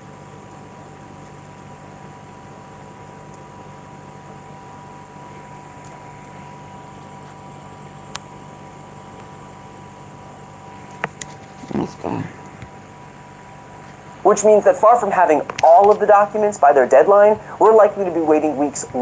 Exactly. Ain't nobody going to hold them accountable for violating the law. Which means that far from having all of the documents by their deadline, we're likely to be waiting weeks longer, given the fact that new documents have magically appeared despite podcast host Kash Patel's insistence that he was on the ball. Guess doing ad reads for cereal and spouting conspiracy theories into a microphone doesn't exactly qualify you to run the country's premier domestic law enforcement agency. And I say that as someone who also does ad reads for cereal. But going back to Bill Clinton, I should also make one thing clear. Nobody on the left cares about Bill Clinton. If he did something wrong, he should be held accountable in exactly the same way any other person, regardless of political party, should be held accountable, which is to say, to the fullest extent of the law. That's the part that's so difficult for Trump to understand, because the way his brain works, if he can reduce everything to partisan teams, then the cult members will immediately jump to their team's aid. But we're not a cult of personality on the left. If Bill Clinton is incriminated because of the files, he should be held accountable immediately. Hell, if any politician did something wrong, they should be held accountable immediately. And frankly, no one should lionize any politician. Our elected officials are vehicles to get us the closest to where we want to go. They are not our spouses or spiritual leaders. They are temporary stewards of their positions whose job is to represent us, and if they fail, they should be replaced. If they do something wrong, they should be held accountable. I am not here to sacrifice or surrender any of my values to protect Bill Clinton just because he's got a D next to his name. And I think the rest of the left likely agrees with me on that one. But the fact that Donald Trump could never comprehend such a concept is a testament to the fact that he wants only to be surrounded with loyalists and sycophants who are perfectly content to throw away every principle they have if it means pandering to the God King. And frankly, he's not wrong. Looking at you, Lindsey Graham. Granted, there are still plenty of right-wingers who are giving Donald Trump a quick lesson in humility. Here's what it looks like when your plan of trying to polarize the electorate doesn't exactly work out as intended. It's the most evil shit imaginable. You're covering up a child sex trafficking ring because you're implicated in it. You're covering up a child sex trafficking ring because you're implicated in it. Like, there's layers of evil here. Sex crimes and murder and conspiracy and treachery and deceit. Time to go! Come on. Let's see them come out. Let's see what happens. Let's see what the fallout is. But it's bigger than just the idea that Trump's got a few billionaire friends on there that he doesn't want to embarrass. He's either deeply implicated in horrific things or, and by the way, very possibly, and this suggests this will open the door, this will open a portal to an entire world that most people don't know exists. And it will completely destroy their belief in any narrative they're fed ever again. If MAGA wants to take this America First thing back, they got to start looking out for America. And it doesn't seem like they're doing. Lying to Americans is not America First. There is one lie, which is Epstein did not have a blackmail ring on all these very influential people. And by saying that that didn't happen, you have to tell a lot of other little lies. Every one of them just pulls a little piece of thread away from the fabric. And we're starting to see right through it now, and it's just embarrassing. In other words, Trump is losing from every angle. His base is not coalescing around him like he'd hoped, and even the guy on the left, who looks just as bad, if not worse, in the Epstein files, is calling for him to release everything. meaning that in his desperation to build support for the continuation of the cover-up, Trump is, for lack of a better phrase, alone on this island. Yes, indeed. He alone on this island. Y'all, please double tap the face of your phone. I'm not going to keep asking y'all to do that. I'm just going to close the, shut it down. You know, I don't know what you expect, but you need to get the likes up. Double tap if you're on your phone ear hustling. If you ear hustling on your phone, double tap the face of your phone. Is free. It don't cost you nothing. It's not going to charge you nothing. I'm not going to get nothing but credit for a like. Just saying thank you. That's it. That's it.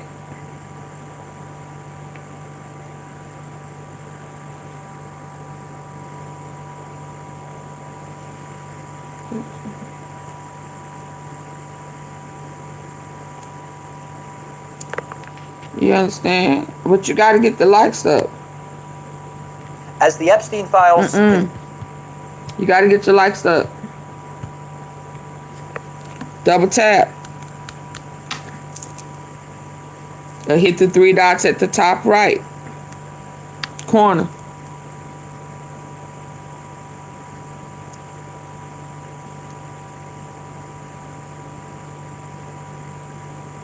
The quicker we can get them up, the quicker I will have to stop stopping and asking y'all to do it. Just do it. Ain't nothing but to do it, but do it.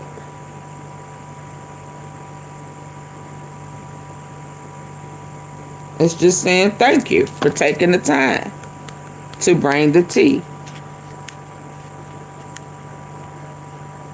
And if you don't want to, just leave. It's just that simple.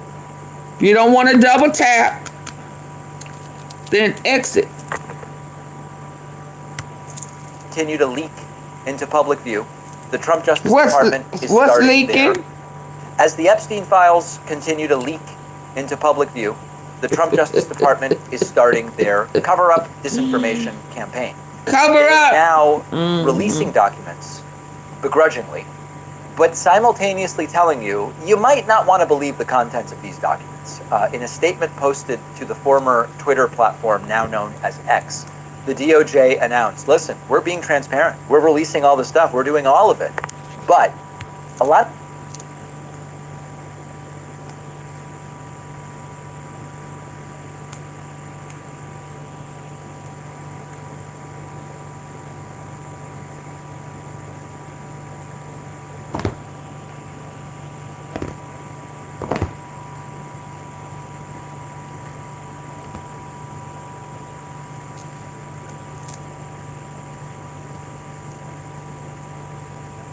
Which song just record?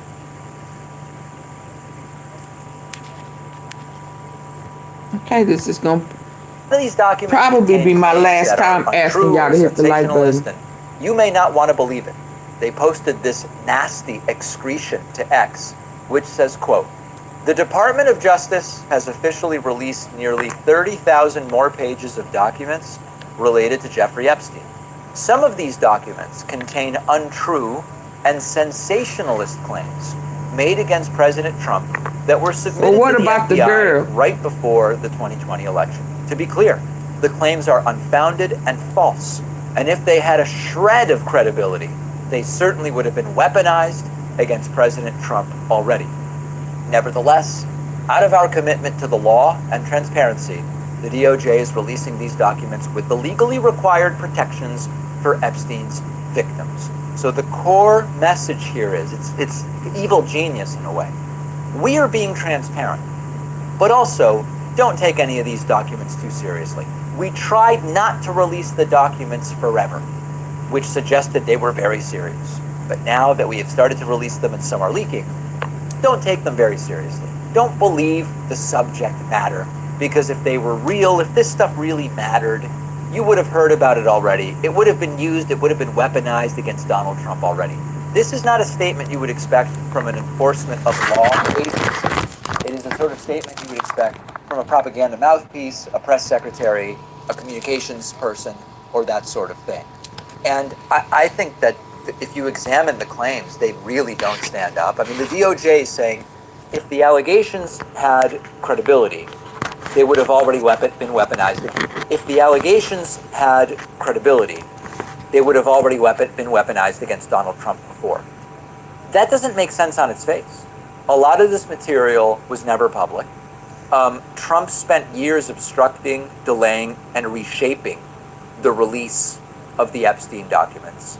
And it's the same DOJ now saying this is fake that has controlled what gets released, redacted, and slow-walked for a period of years. So you don't get to bury documents for years and then argue that they're actually meaningless and someone would have already used them politically if they were real. You were the one making it impossible to figure out what was in the documents. And what's especially telling, I believe, is the framing. The DOJ didn't say, here are the documents, evaluate them for yourselves. Here are documents, but we have not independently vetted the underlying truth of any particular document. It doesn't say some of the claims in these documents are disputed. It doesn't even say these allegations were investigated and found to be unsubstantiated. They simply go, it's a political defense, okay?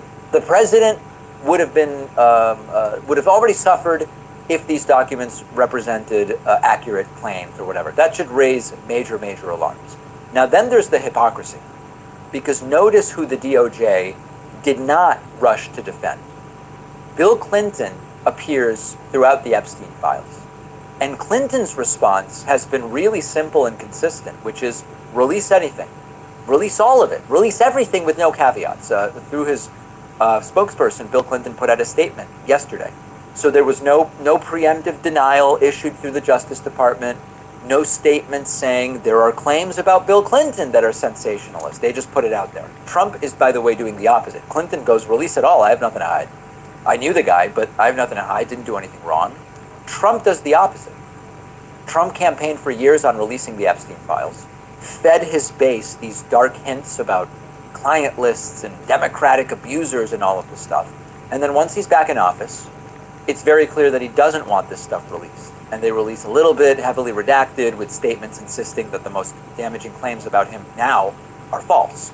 And so we are supposed to believe this is about protecting victims, justice, etc. But the redactions go way beyond just protecting the identities of victims. There are passages that have been removed, names, and that do not appear to be those of victims. If anything, they might be of perpetrators. This is not confident transparency if you are the administration. So there is a panic here that is palpable, because if these files were harmless to Trump, you wouldn't need to put out a warning shot like this. You wouldn't be compelled to tell the public in advance, the allegations about the president are bogus. And maybe the most important point is that the DOJ has not issued a similar blanket denial about anybody else. Not about Clinton or any of the other powerful associates of Jeffrey Epstein. Trump is the only person getting the institutional shield of some of the claims in these documents are not true. Which brings us to the bigger picture before we go to Trump's meltdown. The Epstein files are not a single smoking gun. They are a pattern. Flight records, emails, letters, subpoenas. One of the revelations in the pattern, aside from any specific fact, is Trump and Epstein spent a bunch of time together, sometimes just the two of them, on one flight with one 20-year-old woman. That broader pattern directly contradicts how Trump has tried to sort of whitewash his relationship with Jeffrey Epstein. And that is not about any particular document's truth or falsity. Trump wanted to run on Epstein transparency. He wanted to weaponize Epstein against his enemies. The spotlight is now on him, and all of a sudden, the documents are unreliable, they're misleading, they're dangerous to release, except they're kind of released anyway, sort of, except redacted, but then some of them are leaking, and there's warnings and excuses. This is the furthest thing from transparency. And to Donald Trump, it doesn't really matter, because it is all wildly triggering. Thanks for watching. Check out this.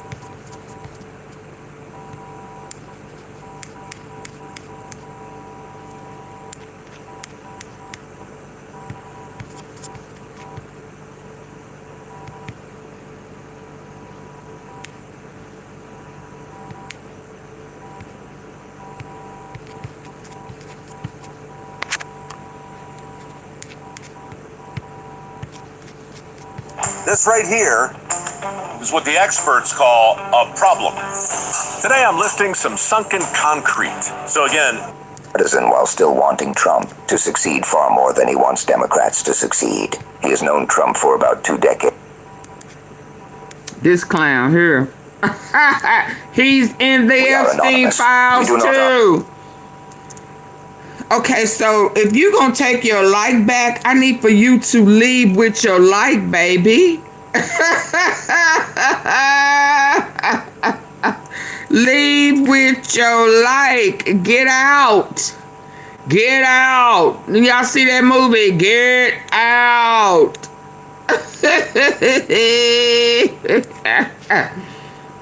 Oh boy, what's his name? Piers Morgan. You're in the Epstein files. Oh, that's why your ass ain't said nothing. Double tap the face of the phone. If that's how you eavesdropping, ear hustling. If not, leave. Get out. Ask permission to point at power. We watch the timeline, and when a powerful man slips, we rewind the tape until everyone can see what just happened. Absolutely. And right now, Donald Trump just blew it so badly that even Piers Morgan could not hide the shock over the past few days. Kane Life. 12 months. Look at that star. Look at the color of the star by your name. Thank you. I greatly appreciate it. Really, really, really, I do. Thank you. Piers Morgan. I hope all is well. Hope you're doing okay. Was basically forced to close out 2025 by calling out his own longtime friend, Donald Trump, on 2 separate disasters. I know he didn't want to. We are anonymous. We do not ask permission to point at power. We watch the timeline, and when a powerful man slips, we rewind the tape until everyone can see what just happened.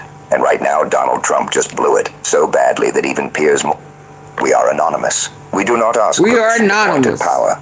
We watch the timeline, and when a powerful man slips, we rewind the tape until everyone can see what just happened. And right now, Donald Trump just. And when a powerful man we do not ask permission to point at power.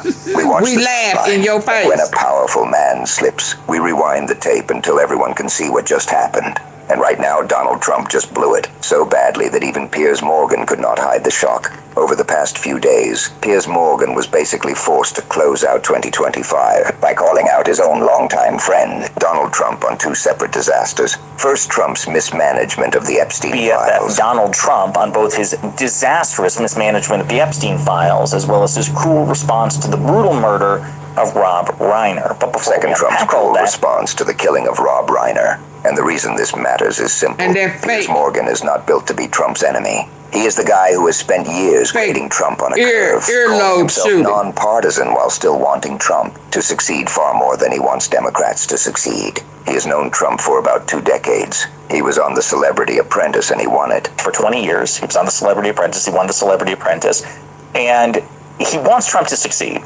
Certainly more than he wants the Democrats to succeed. And yet Trump has been screwing up so spectacularly. He is part of Trump's media orbit. So when Piers Morgan starts saying, what are you doing? That is not normal criticism. That is the sound of a friendly shield cracking in public. Let's start with the Epstein files, because this is the part where Trump's incompetence and self-interest collide in the most obvious way. On December 20th, Piers Morgan posted a warning to the Trump administration. But even Piers Morgan is like, bro, what are you doing? Okay, so he drops this on December 20th. He says, memo to the Trump administration. The longer you drag out the Epstein files and the more of it you heavily redact, the worse the scandal will get. What we're seeing now, as many of your own supporters are saying... He said that the longer they drag out the Epstein files and the more heavily they redact them, the worse the scandal will get. He pointed out that what people are seeing now, including many of Trump's own supporters, is the opposite of the full transparency Trump promised. This is Piers doing what he always does, trying to help his friend avoid disaster. He is basically telling Trump's team stop stalling, because the stall is becoming the scandal. But Trump cannot do transparency cleanly. He cannot do anything cleanly. Every process becomes a mess. Every promise becomes a trap. And every institution becomes a tool for his personal survival. And on this issue, the survival instinct is obvious, because the Epstein topic has always been politically radioactive around Trump. That is why on the campaign trail he was excited to talk about other files, but he hesitated when Epstein was mentioned. He still promised disclosure because he knew his supporters demanded it. He used it to collect votes, and now he is making those supporters look like fools. And that is not just emotion. There is law in the background. Congress passed the Epstein Files Transparency Act, and it was signed into law, requiring the Attorney General to release unclassified Epstein-related materials on a statutory timeline. That means there is a deadline pressure. There is a paper trail. There is accountability written into the schedule. So when the administration delays, stalls, and leans hard on redactions, it does not look like careful review. It looks like a cover-up. Even if you try to argue it is just bureaucracy, the optics are fatal because Trump is the one who trained people to interpret delay as deception. Then the story escalated again. The reporting described the Trump White House seizing control of the Justice Department's social media feed on X. That is not a normal thing for a White House to do. DOJ is supposed to be insulated from political control, not turned into a political messaging account managed by the president's team. But this is what Trump does. He cannot tolerate an independent institution because independence means it might not protect him. So he pushes into every boundary until the boundary breaks. And then came the moment that made even Piers Morgan stare at the screen like he could not believe his own eyes. On Christmas Eve, the administration suddenly said, Came the revelation, we talked about this, it's very recent that we found out about this on Christmas Eve, that the Trump administration suddenly uncovered 1 million additional more files about the Epstein files, to which Piers Morgan responded with, sorry, what? They had uncovered more than 1 million additional Epstein-related documents that would need review, pushing the process out for weeks. Piers responded with stunned disbelief, basically saying, sorry, what? And that reaction matters because Piers is not a guy who is easily shocked by Trump. He has spent years watching because Piers is not a guy who is easily shocked by Trump. Belief basically saying, sorry, what? And that reaction matters because Piers is not a guy who is easily shocked by Trump.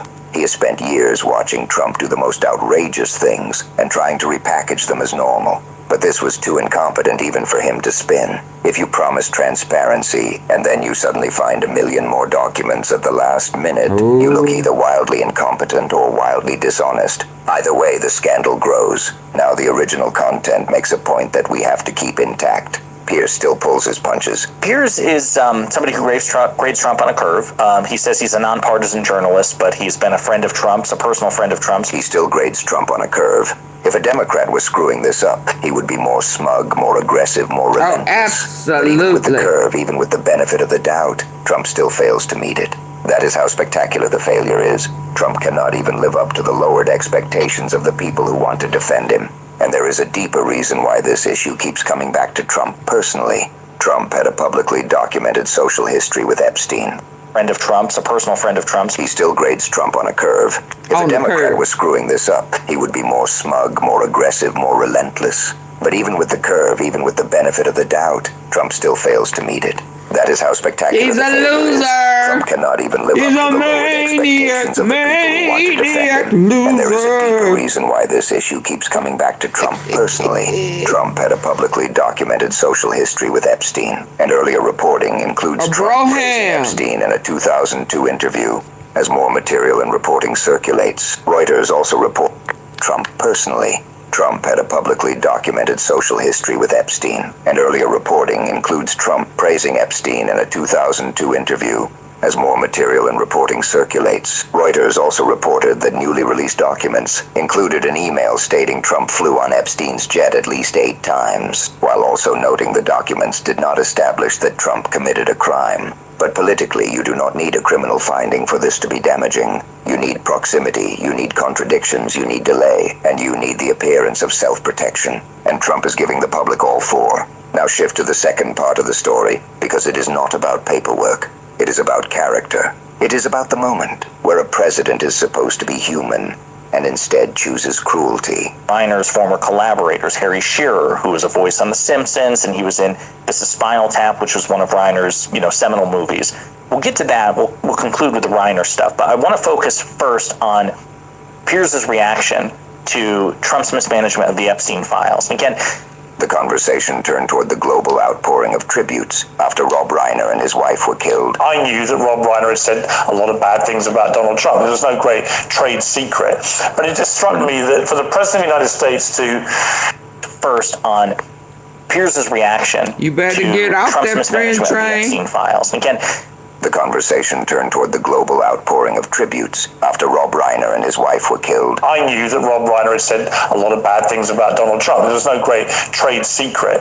But it just struck me that for the President of the United States to, from his office, to lay into him in the way that he did, you know, within 24 hours of Rob being murdered by his own son in a terrible family tragedy, it seemed very crass to me. What was your reaction to that? And the horror of a family tragedy involving their son. Major outlets reported that Rob Reiner and Michelle Singer Reiner were found dead, and their son was arrested and charged. And then came the outlier. President Trump posted what Piers described as very offensive on Truth Social. In the clip discussed, Shearer called it a screed, and he said it was crass for the President of the United States to lay into Reiner from the office of the presidency within about 24 hours of the killing. Piers did not dodge it. And with a sort of disagreeable part of the whole outpouring of tributes to Rob, which has been extraordinary from around the world.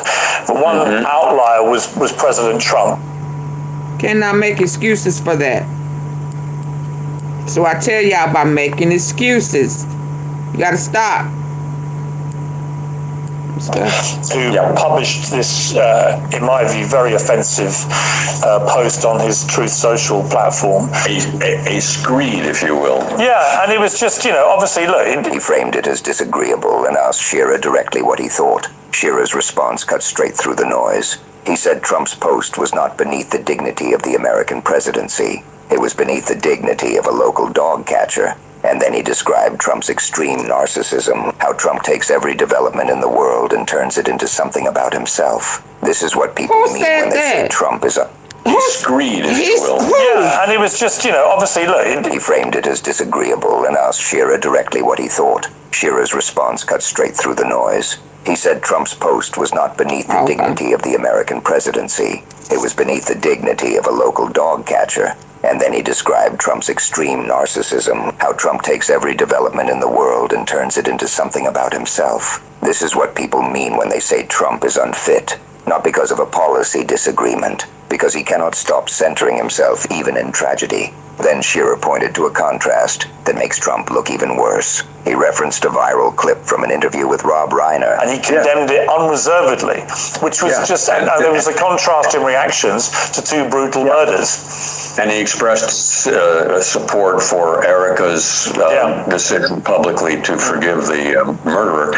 It's a jarring and amazing contrast to what happened out of the typewriter of the President of the United States. Yeah, I think it was a great shame. I wish he'd... Where Reiner condemned political violence unreservedly, even when the victim was someone he disagreed with politically, and expressed support for Erica's public choice to forgive the killer. My interview with Rob that went viral as a result of what Trump did was when I asked him about the murder of Charlie Kirk, and he said, look, I didn't agree with him politically, but violence is never, and he was very like, violence is never, you can never accept it, particularly political violence. The point was not to canonize Reiner. The point was to show the basic difference between a human response and Trump's response. One sees tragedy and reaches for principle. The other sees tragedy and reaches for a mirror. Piers Morgan agreed. He called it a great shame and said he wished Trump would delete it. And this is where the original narrator's argument lands hard. Nobody should be surprised. Trump is the outlier. Trump is the exception. We have never had a president behave like this so reaches for a mirror. Piers Morgan agreed. He called it a great shame and said he wished Trump would delete it. And this is where the original narrator's argument lands hard. Nobody should be surprised. Trump is the outlier. Trump is the exception. We have never had a president behave like this so consistently. It is shocking but not surprising. And it matters that Piers Morgan is acknowledging it, because Morgan is not MAGA hardcore, but he is MAGA adjacent, and he still has a platform that reaches people who do not listen to Trump's critics. When that platform starts saying, this is beneath the presidency, the lie becomes harder to sell. Now step back and connect the two disasters, because they are the same disease. On the Epstein files, Trump made a promise for votes, then stalled and scrambled when transparency threatened him. On the Reiner tragedy, Trump chose cruelty and ego instead of dignity, because he cannot resist turning everything into himself. One is Morgan is acknowledging it, because Morgan is not MAGA hardcore, but he is MAGA adjacent, and he still has a platform that reaches people who do not listen to Trump's critics. When that platform starts saying, this is beneath the presidency, the lie becomes harder to sell. Now step back and connect the two disasters, because they are the same disease. On the Epstein files, Trump made a promise for votes, then stalled and scrambled when transparency threatened him. On the Reiner tragedy, Trump chose cruelty and ego instead of dignity, because he cannot resist turning everything into himself. One is political failure, one is moral failure. Together they reveal the core truth. Trump is not just flawed, Trump is corrosive. He turns institutions into personal tools, and he turns human tragedies into opportunities for his grudges. And then he wonders why even his friends are forced to call him out. So if you are watching this, then stalled and scrambled when transparency threatened him. On the Reiner tragedy, Trump chose cruelty and ego instead of dignity, because he cannot resist turning everything into himself. One is political failure, one is moral failure. Together they reveal the core truth. Trump is not just flawed, Trump is corrosive. He turns institutions into personal tools, and he turns human tragedies into opportunities for his grudges. And then he wonders why even his friends are forced to call him out. So if you are watching this and you... Just pure evil.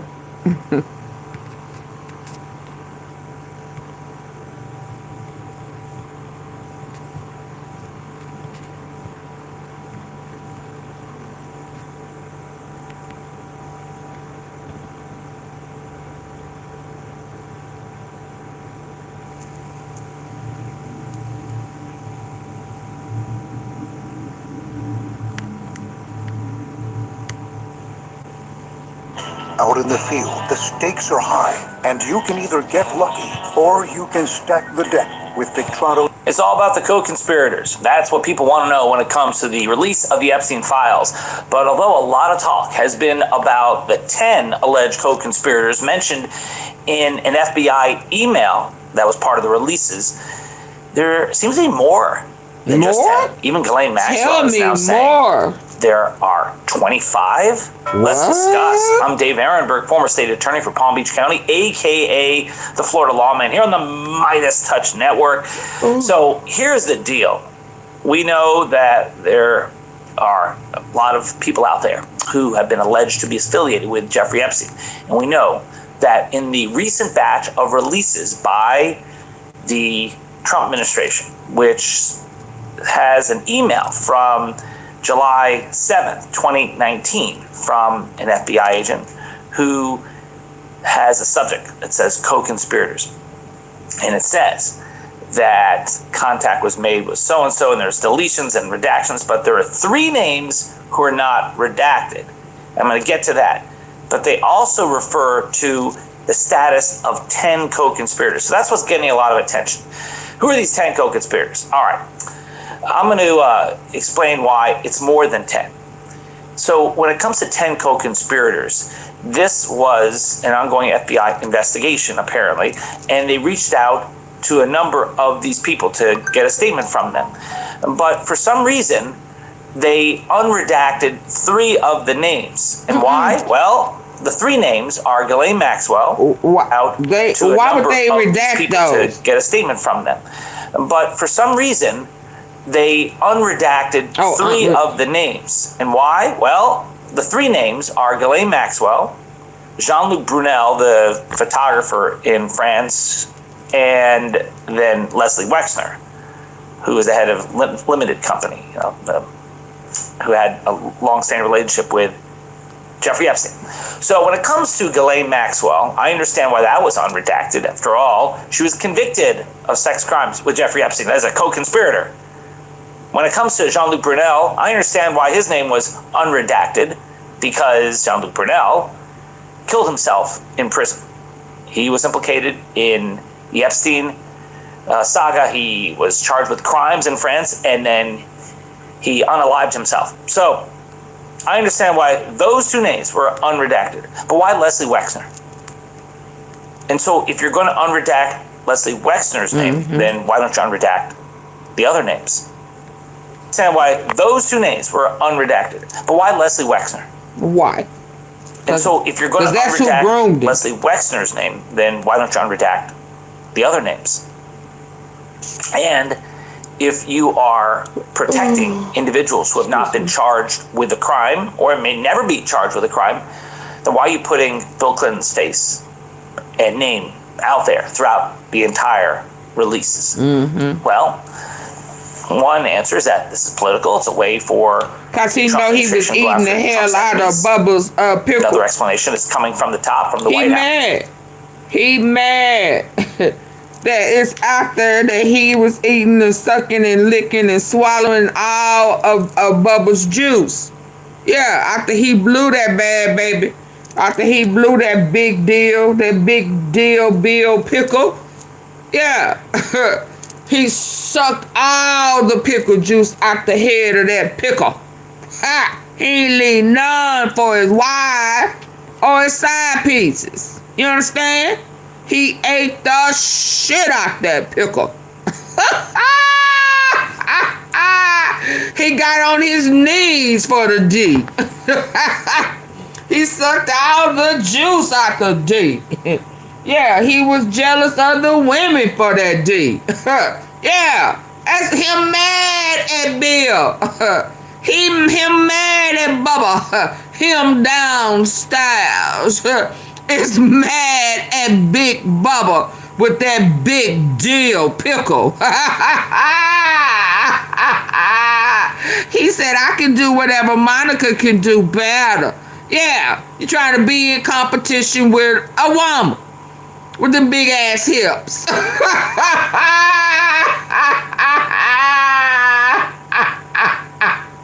So you mad at Bill.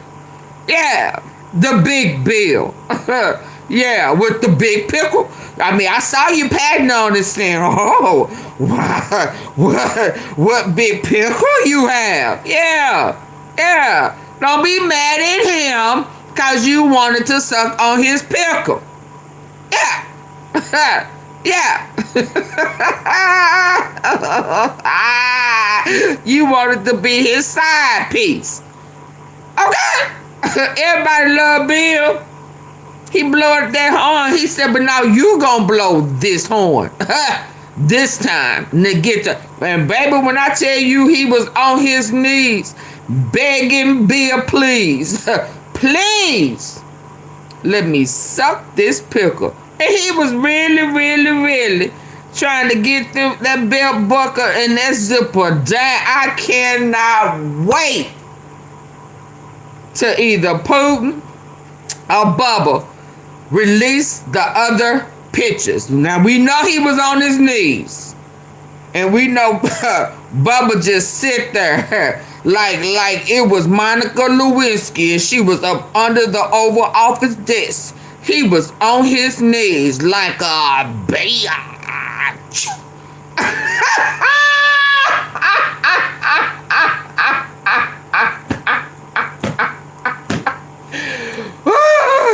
But you better be trying to be nice to Putin. Cause Epstein and Mark said, Bannon. Yeah, everybody know the secret's out. Donica. Yeah. The secret's out. Everybody know that you a headhunter. I mean, the headhunter. I mean, you know, you like giving head. I mean, you know.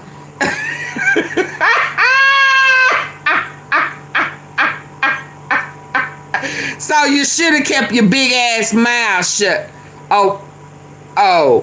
Bill said your mouth is pretty big. I mean, you know, you have to stretch that mouth pretty big to get all that pickle. And he said you better swaddle. You better swaddle, patting that ass. Okay, let's go for the sound effect, Felicia. Spanking that ass. Ass cheeks just as red as they want to be.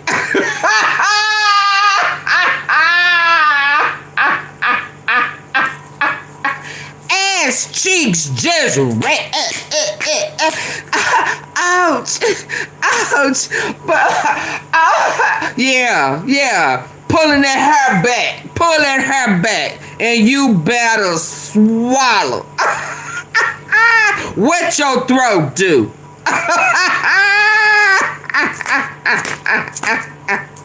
Spanking them booty cheeks, red as hell.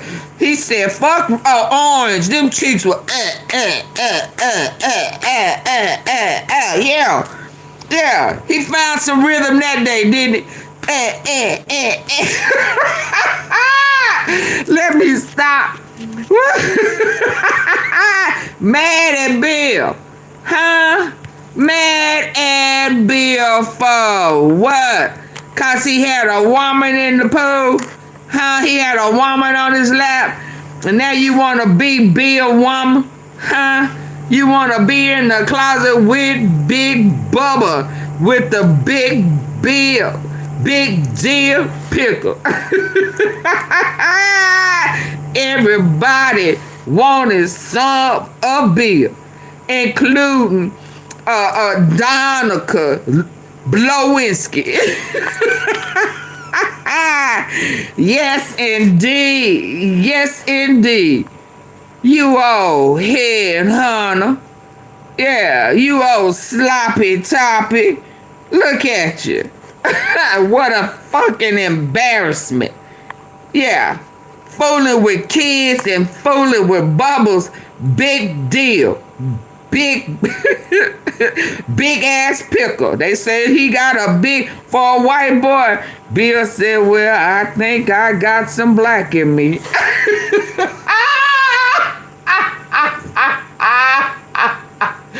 AunTeaFee said, we all black.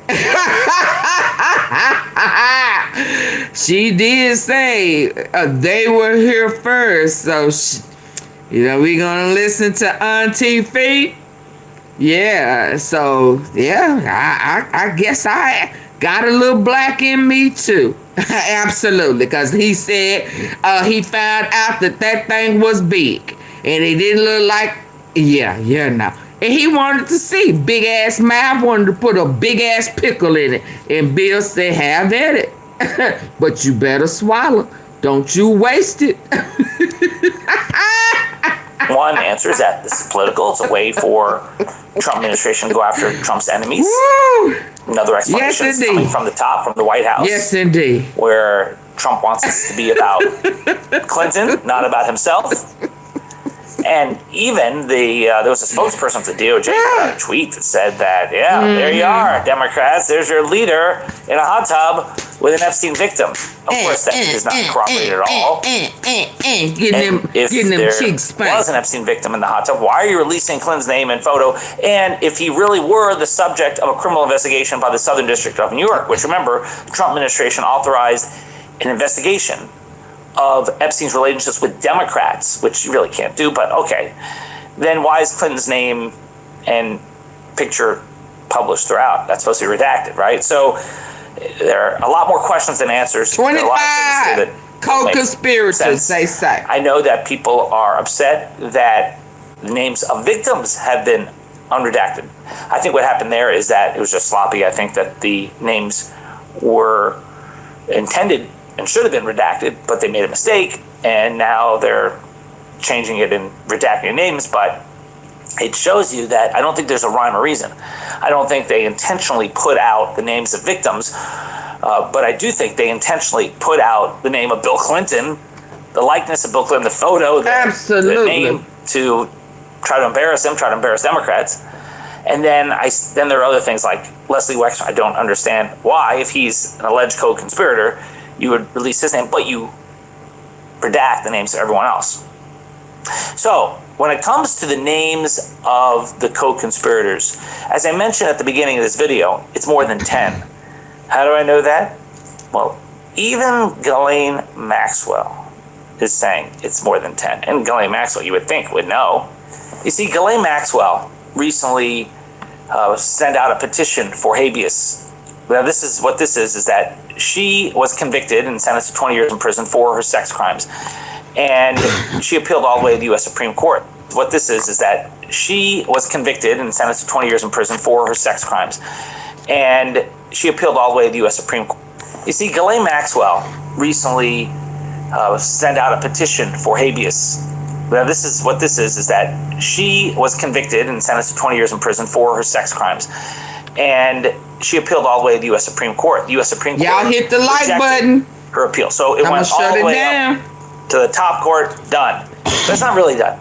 Because in the federal system, you can also do a habeas appeal, a separate track, to say their constitutional rights are being violated, you're being kept there improperly behind bars. She's saying, among other things, this was a selective prosecution. Interesting, right?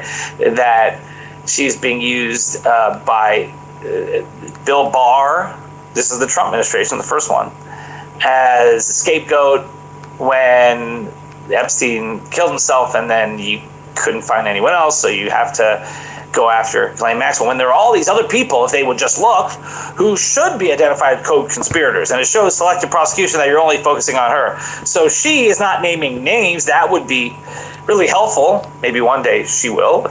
But she is instead saying things in her habeas petition, which is really underreported. This has not been out there very much, which is why it's great to be able to talk about it here on the Midas Touch Network. But she's saying things like if there are 25 men who have entered into secret settlements with Epstein victims and they should be considered co-conspirators. Here it is. This is on page 11 of her habeas petition. This is footnote 10. 25 men. She's calling out the lawyer for one of the victims, saying plaintiff's lawyer, Edwards, stood at the foot of the Capitol 9/3/25, September 3rd, 2025, and teased the media about a list of men, his clients and other parties, discussing creating a list of men, all the while knowing there was a list of at least 25 men with whom there were... So there's a list. Ghislaine Maxwell said there was a list. I stood firm on that. I knew it was a list because Donald Trump was a number. Harvey, Levin, yeah, with your reliable sources. Yeah, you believe everything Donald Trump said until them files came out that you never thought was gonna come out. Silly rabbit. They was already leaking. Yeah. They were already leaking. Dum-dum. I knew it was a list. Yeah. It's a bigger list. He was 205 or 20 something. Yeah. Creating a list of men, all the while knowing there was a list of at least 25 men with whom there were confidential private settlements, all the while misleading the media, the public, and U.S. Congress with this misdirection regarding a list. So he's saying that there perhaps was not a Epstein list, where Epstein created a list of Johns, of co-conspirators. I don't think there was. He needed some. He shouldn't have messed with the DEIs. He went too far. The names of these people are in the files, and she's saying not only there are 10, there are 25 in here, and they should be considered co-conspirators. Look at another part of this habeas petition. On page 20 of the habeas petition, she says, none of the 4 named co-conspirators or the 25 men with secret settlements were indicted.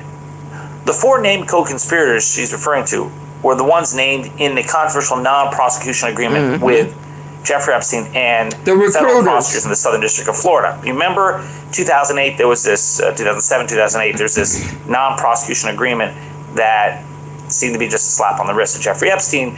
And not only was Epstein given immunity for his crimes into the future, but he was also allowed to get immunity for his co-conspirators, named and unnamed, and there are 4 named. Ghislaine Maxwell is not one of them. She's claiming she gets immunity because she was an unnamed co-conspirator.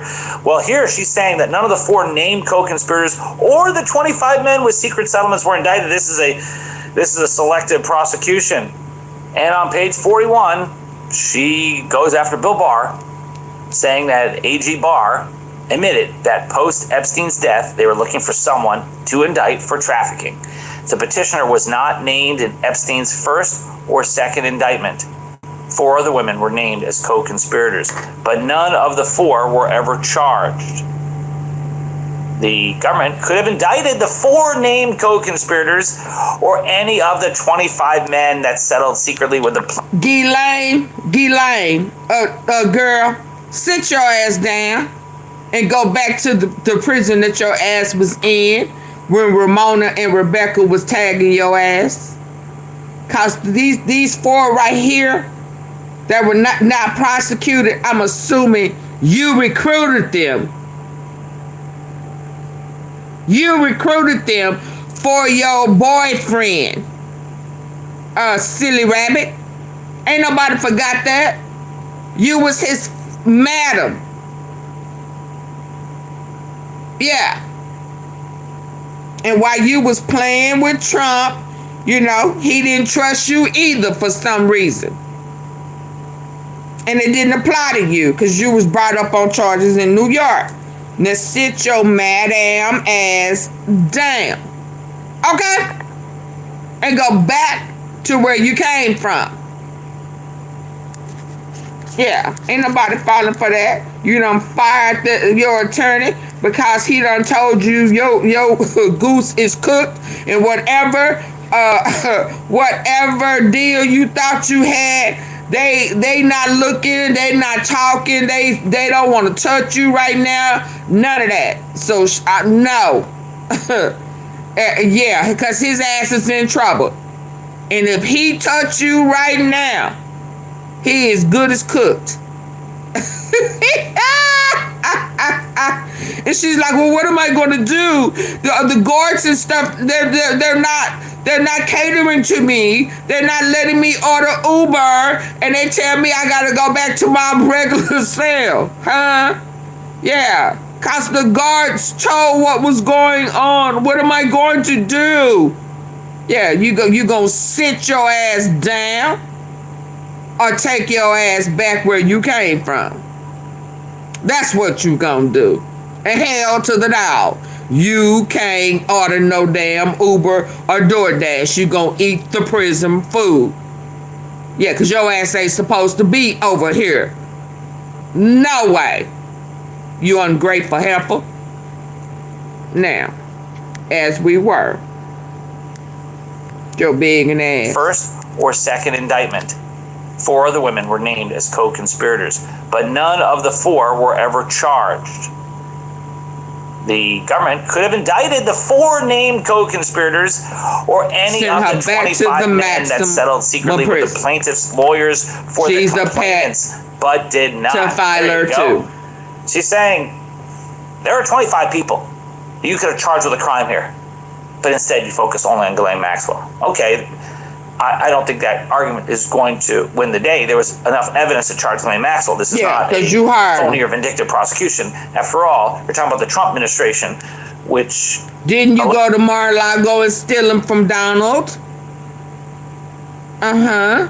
Didn't you take Virginia Goo Freight or whatever her name is from Mar-a-Lago? The towel lady in the massage, and you said, ooh, I have a job for you. Yes, would you like to be a personal masseuse? This little money right here ain't shit.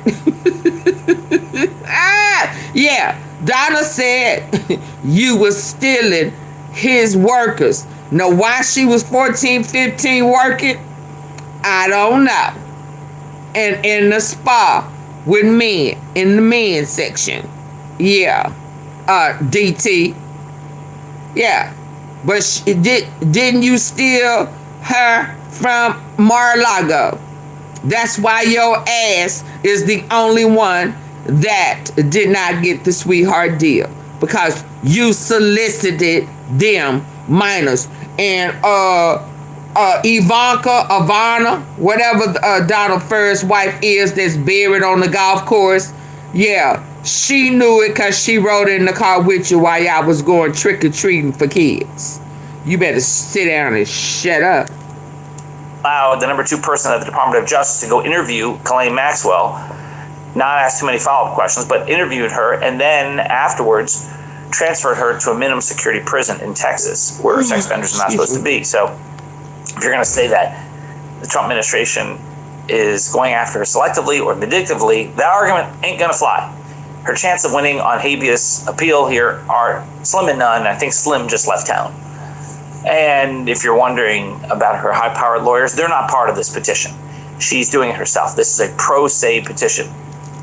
And I believe the reason why is that there are limits, even for wealthy people, to how much money they can spend. She doesn't have any real active source of income, and so it would cost her probably 7 figures to continue on these appeals, and she'd rather just do it herself. But I'm sure. Okay, I gotta go. My likes ain't where they need to be, and I need to get this off my chest. Hold on. Elon, I know, I got you, Elon. Yeah, they thought that they was gonna get that tea ahead of time. Nope, I was waiting to see how they was gonna hit the like button. Wrong answer. They gonna wait. But I want to hear this. I want to hear Jimmy Kimmel laugh at that ass.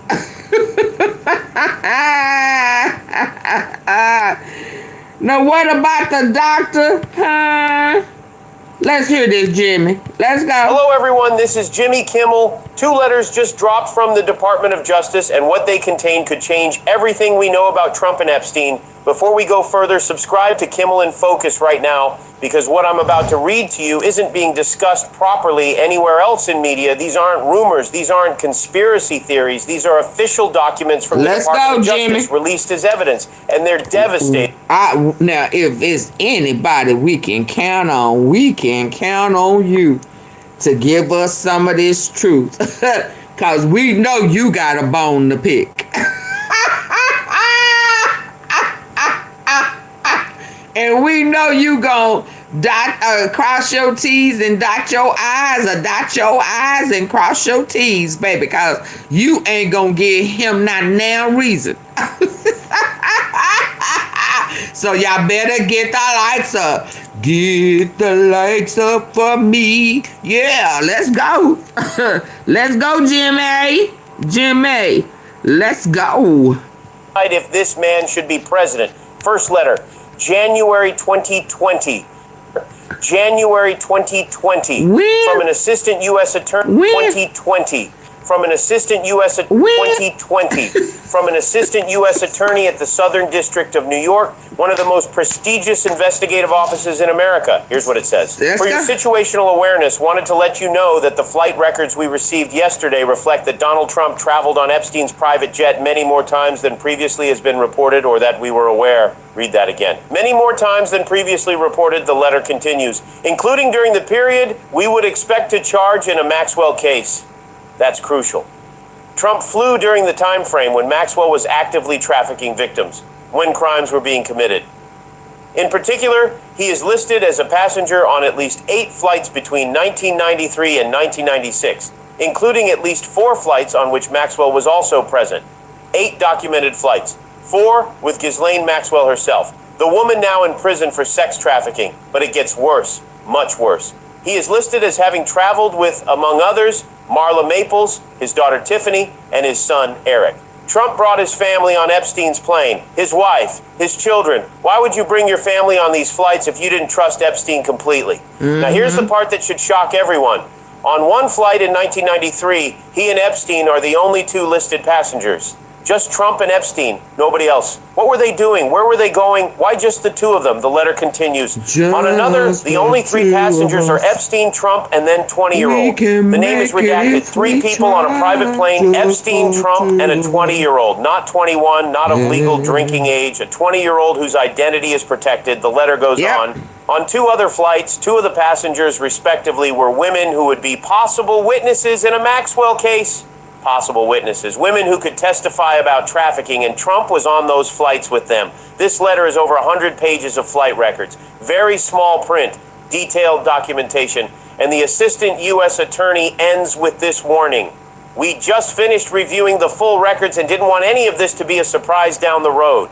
A surprise. They knew this would explode. They knew Trump's connection to Epstein was far deeper than anyone realized. This letter was written in January 2020, when Trump was president. The Southern District of New York knew all of this while he was in office, and they kept it quiet. Now imagine for president, the Southern District of New York knew. This letter was written in January 2020, when Trump was president. The Southern District of New York knew all of this while January 2020, when Trump was president. The Southern District of New York knew all of this while he was in office. It would explode. They knew Trump's connection to Epstein was far deeper than anyone realized.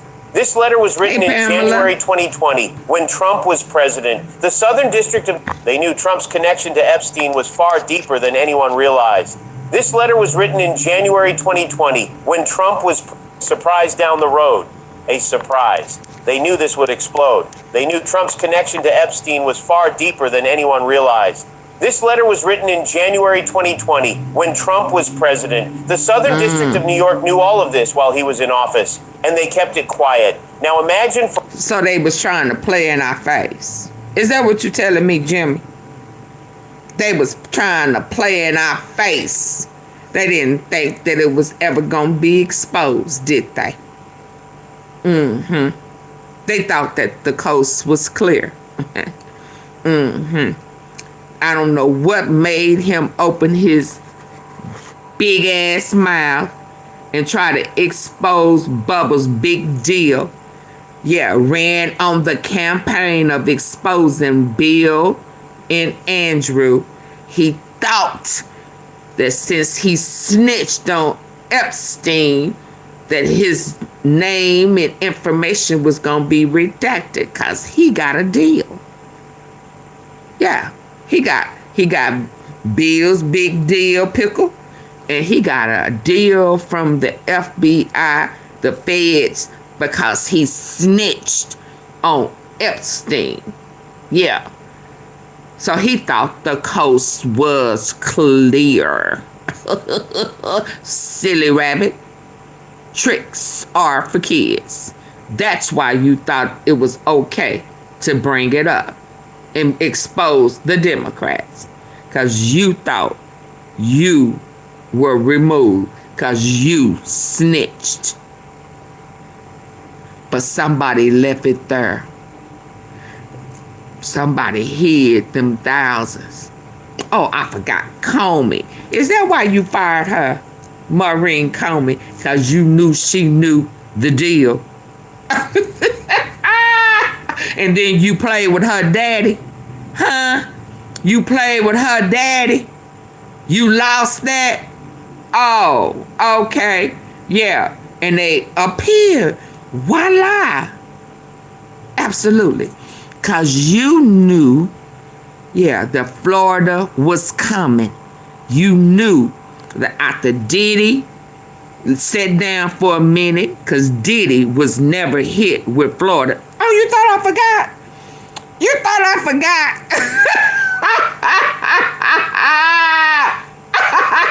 I don't forget shit. I don't forget shit. Okay? I just park it. Yeah, you knew that them files was coming for Florida, and it was gonna hit y'all asses again. Diddy ain't been hit with Florida, and you was finna get hit with Florida. Epstein, all of that shit was gonna come back and resurface, and you fired Maureen Comey. Yeah, nigga, your ass is out of here. Because they did not remove you. Boo-boo. Let's go. Hey, Gary. If this was a Democrat, imagine if this was Bill Clinton while he was in office, and they kept it quiet. Now imagine for 1 second if this was a Democrat. Imagine if this was Bill Clinton, Barack Obama, Joe Biden, anyone else. People would be calling for immediate resignation, immediate impeachment. The scandal would dominate every news cycle for months. But because it's Trump, silence. His supporters make excuses. His administration buries the evidence. According to the New York Times, Trump appears in these files hundreds of times. Not once, not twice. Hundreds of times. And Trump's response? Let me show you what he said. He claimed people are angry that pictures are being released of others who really had nothing to do with Epstein, but they're in a picture with him because he was at a party and you ruin a reputation. Sound familiar? He's talking about himself. He's trying to minimize his connection by claiming everyone was just at parties with Epstein, but Trump wasn't just at parties. He flew on Epstein's plane at least 8 times. He flew alone with Epstein. He flew... And your wife one of your wives at that time warned the lady of a 14-year-old girl that was trying to be a model to get your kids away from these PDFers. Protect your child, especially from my husband. You. Let's go, Jimmy. With young women who became witnesses in trafficking cases. That's not just being at a party. That's being part of the inner... He flew alone with Epstein. He flew with young women who became witnesses in trafficking cases. That's not just being at a party. That's being part of the inner circle. Trump is essentially making the case for Bill Clinton while trying to defend himself. He's saying being in photos means nothing. Being mentioned in documents means nothing. But here's the difference. Trump isn't just in photos. He's in flight logs. He's in prosecutors' notes. He's in over 100 pages of evidence. His chief of staff, Susie Wiles, even said there was nothing nefarious about Bill Clinton in the files. So if Clinton's clear and Trump's using the same defense, what does that tell you? It tells you Trump knows he's in serious trouble. Absolutely. Now let me read you the second letter. This one is even more disturbing. This letter was written by Jeffrey Epstein himself from the Manhattan Correctional Center, where he was being held before his death. You believe it's real? The letter is addressed to Larry Nassar. You remember Larry Nassar, the team doctor for U.S. women's gymnastics who sexually assaulted hundreds of young athletes. Simone Biles testified against him. He got 60 years in prison, one of the most prolific sexual predators in modern history. And Epstein wrote him a letter from jail. Here's what it says, word for word. Dear LN, as you know by now, I have taken the short route home. Good luck. We shared one thing, our love and caring for young ladies and the hope they'd reach their full potential. Already disturbing. 2 predators bonding over their love for young girls. But then Epstein writes this. Our president also shares our love of young new girls. When a young beauty walked by, he loved to grab snatch, whereas we ended up snatching grub in the mess halls of the system. Life is unfair. Yours, J. Epstein. Read that again. Our president also shares our love of young new girls. Absolutely. Our president. Donald Trump was president when this was written in 2019. When a young beauty walked by, he loved to grab snatch. Epstein is saying Trump loved to grab young women. Using Trump's own words from the Access Hollywood tape. Grab them by the pussy. I need from Mark Epstein to validate that signature.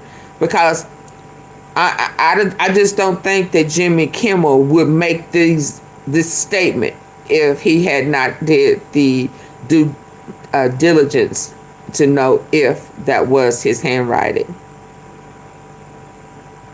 I believe, because Jimmy Kimmel already know that Trump is looking for him to screw up. So for him to make this statement, I'm inclined to believe that he's done his due diligence, and only person that could really at this point, well, not the only person, but his brother, who feels like Trump had his brother unalive, would validate that.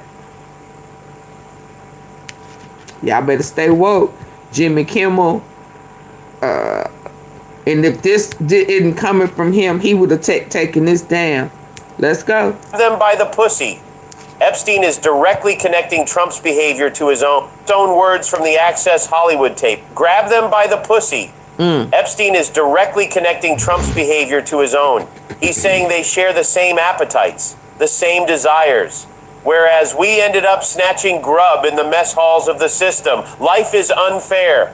Epstein is bitter. He's saying that he and Nassar ended up in prison while Trump, who shares their interests, became president. This letter was marked return to sender. It never... And Epstein knew that Trump turned him in after he threatened him and gave him an ultimatum and gave him a timeline when he threatened to expose him embezzling when he purchased that real estate property. So Epstein was bitter. He may have, because he knew that Trump had betrayed him. Reach Nassar. That's probably the only reason it's in the evidence file. But think about what this means. Epstein believed Trump shared his predatory behavior toward young women.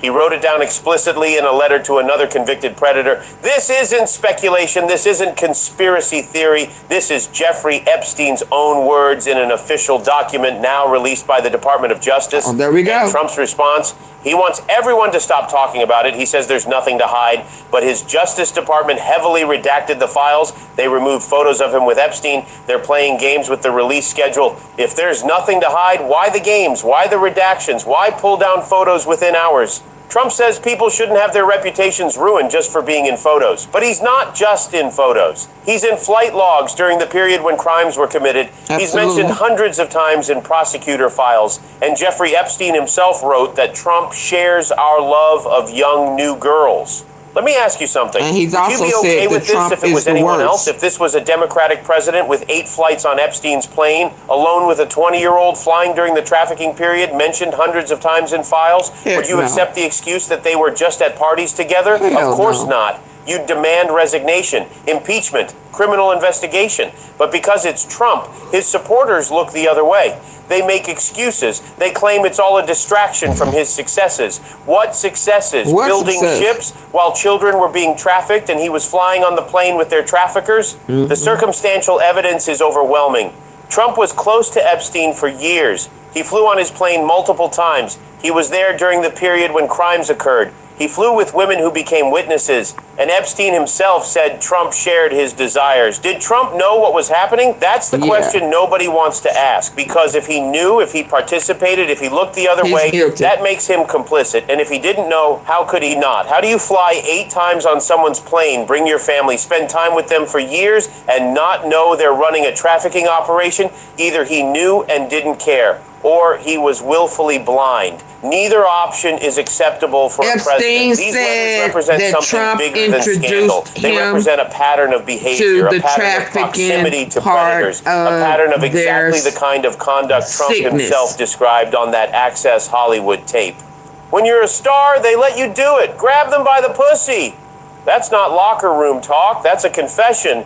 And Epstein recognized it as such. He saw a kindred spirit. Now, I'm not saying Trump committed crimes. I'm not making accusations. I'm reading official documents and asking questions. Should a president who flew on Epstein's plane 8 times still hold office? No. Should a president mentioned hundreds of times in trafficking investigation files be trusted? Should a president who Epstein himself said shares our love of young new girls have access to power? You tell me. Because these aren't hypotheticals anymore. These are facts and evidence. Trump wants you to... Let's go. I got one more.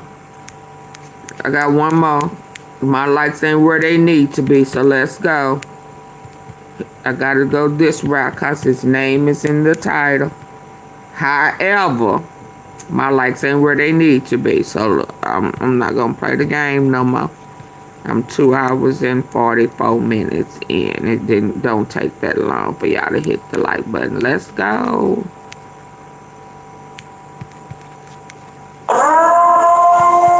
Not the horn. Ooh, not the horn. Oh, that's the purge mask, ain't it? Blessed be our new founding fathers. Ain't that the purge? Oh, what you got? What you got? Ooh, I don't know. They have investigated him. Blessed be our new founding fathers.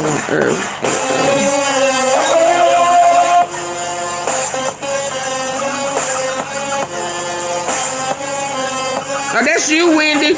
Wait on, boo-boo. But stop drinking the Kool-Aid and get out the coat. Stop drinking the Kool-Aid. He's not for you. You play dumb if you want to. Everybody else getting out. You better get off the little bus.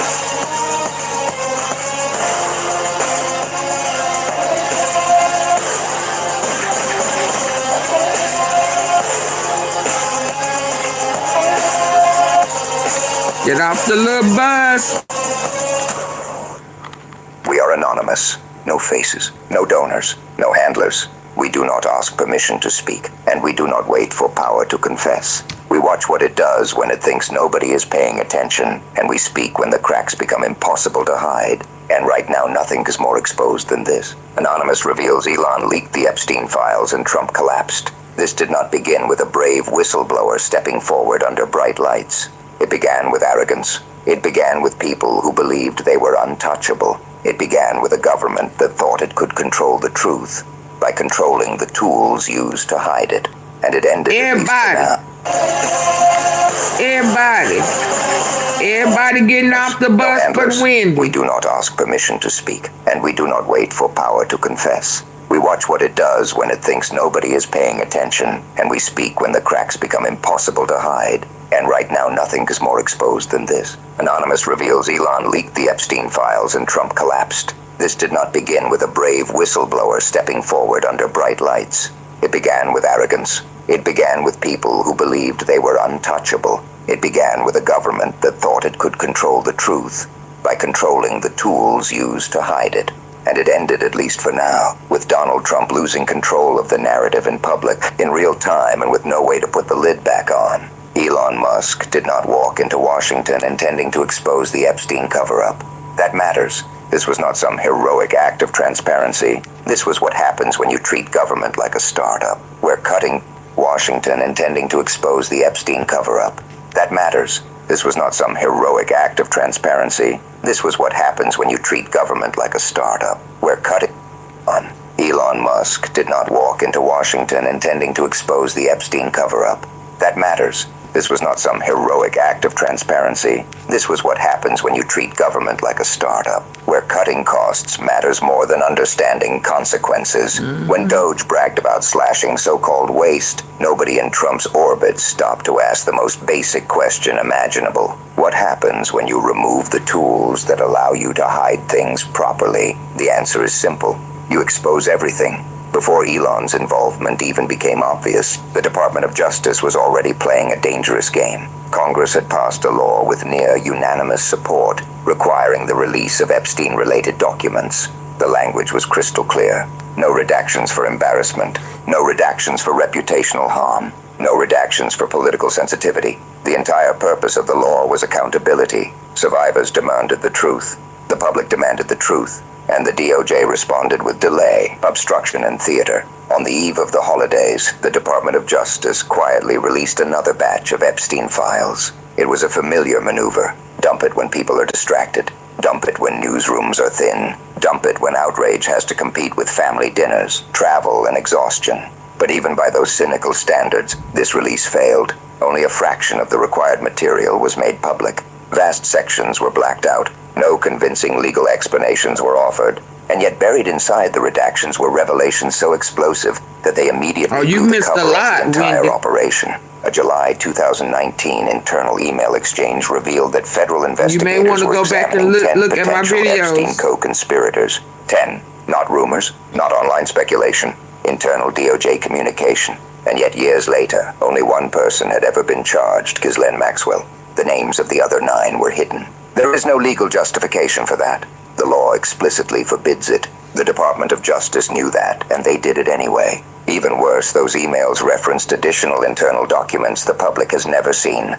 7 options were offered, and yet with family dinners, travel, and exhaustion. But even by those cynical standards, this release failed. Only a fraction of the required material was made public. Vast sections were blacked out. No convincing legal explanations were offered. And yet buried inside the redactions were revelations so explosive that they immediately blew the cover off the entire operation. A July 2019 internal email exchange revealed that federal investigators were examining 10 potential Epstein co-conspirators. 10, not rumors, not online speculation. 25. Internal DOJ communication. And yet 25. years later, only one person had ever been charged, Ghislaine Maxwell.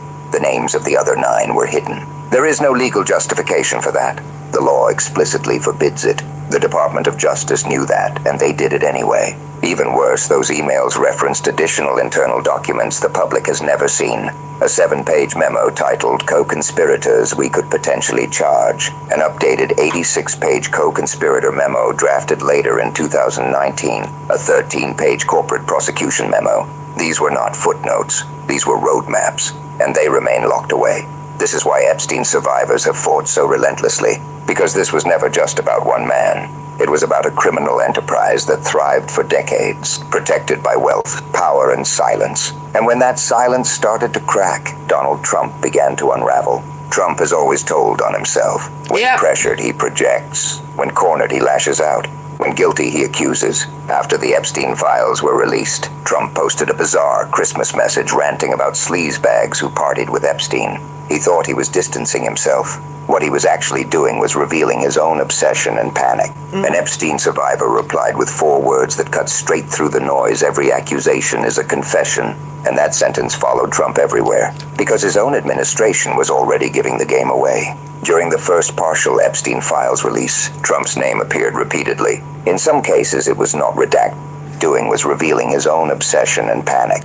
An Epstein survivor replied with 4 words that cut straight through the noise. Every accusation is a confession. And that sentence followed Trump everywhere, because his own administration was already giving himself. When pressured, he projects. When cornered, he lashes out. When guilty, he accuses. After the Epstein files were released, Trump posted a bizarre Christmas message ranting about sleazebags who partied with Epstein. He thought he was distancing himself. What he was actually doing was revealing his own obsession and panic. An Epstein survivor replied with 4 words that cut straight through the noise. Every accusation is a confession. And that sentence followed Trump everywhere, because his own administration was already giving the game away. During the first partial Epstein files release, Trump's name appeared repeatedly. In some cases, it was not redacted at all. Photos involving Trump slipped through. Documents meant to be hidden were searchable. And then anonymous noticed something the DOJ clearly had not anticipated. The redactions were fake. Anyone could highlight the blacked out text, copy it, paste it into another document, and read exactly what was supposedly hidden. A simple Ctrl-F search revealed Trump's name more than 600 times across the files. The illusion of secrecy collapsed instantly. The reason was embarrassingly simple. Those who canceled Adobe Acrobat involving Trump slipped through. Documents meant to be hidden were searchable. And then anonymous noticed something the DOJ clearly had not anticipated. The redactions were fake. Anyone could highlight the blacked out text.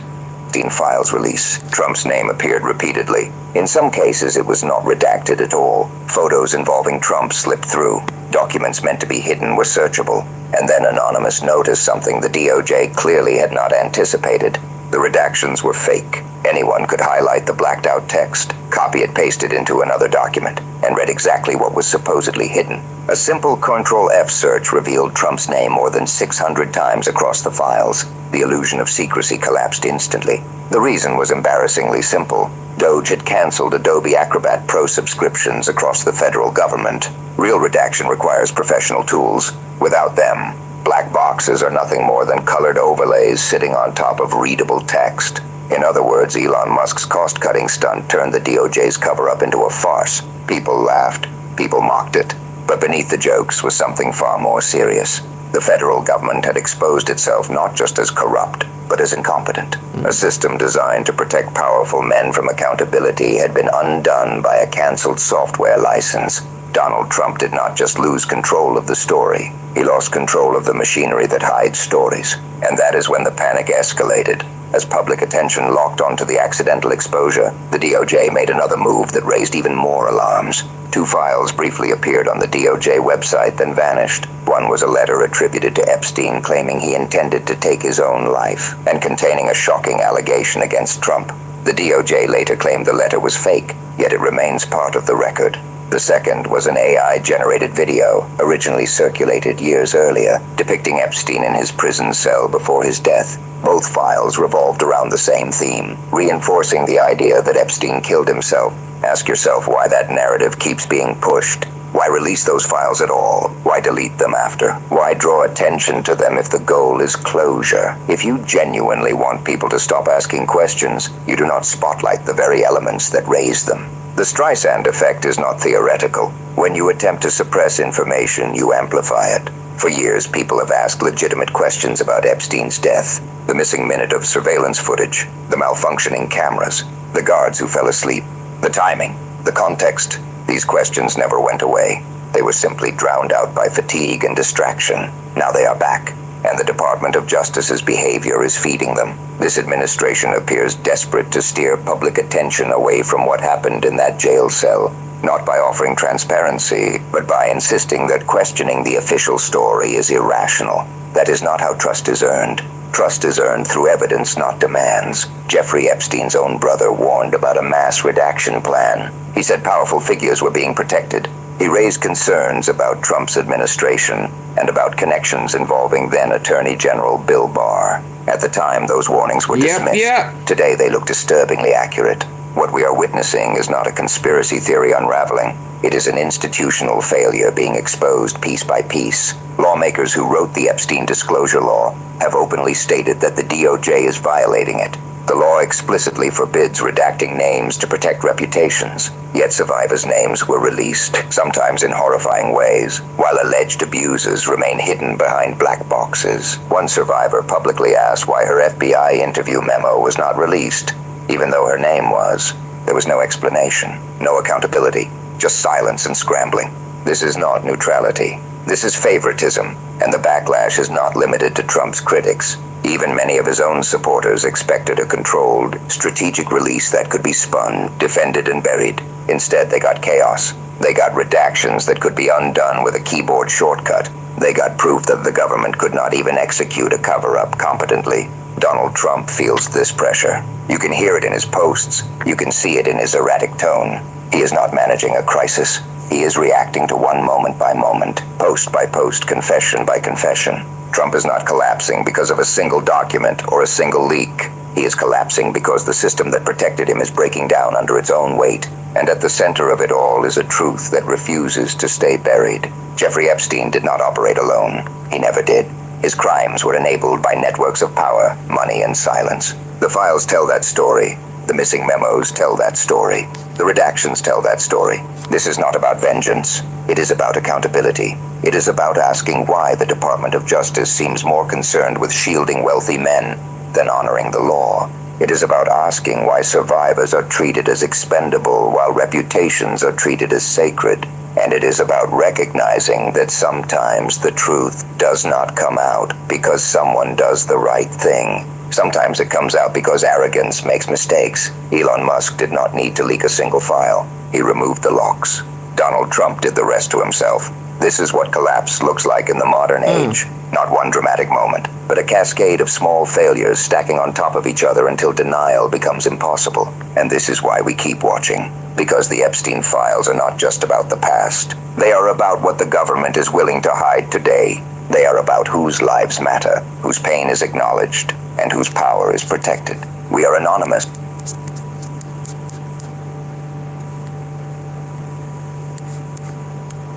Looks like in the modern age. Not one dramatic moment, but a cascade of small failures stacking on top of each other until denial becomes impossible. And this is why we keep watching. Because the Epstein files are not just about the past. Good night, y'all. They are about what the government is willing to hide today. I'll see y'all tomorrow. They are about whose lives matter, whose pain is acknowledged, and whose power is protected. We are anonymous. We will keep asking questions. We will keep calling out lies. We will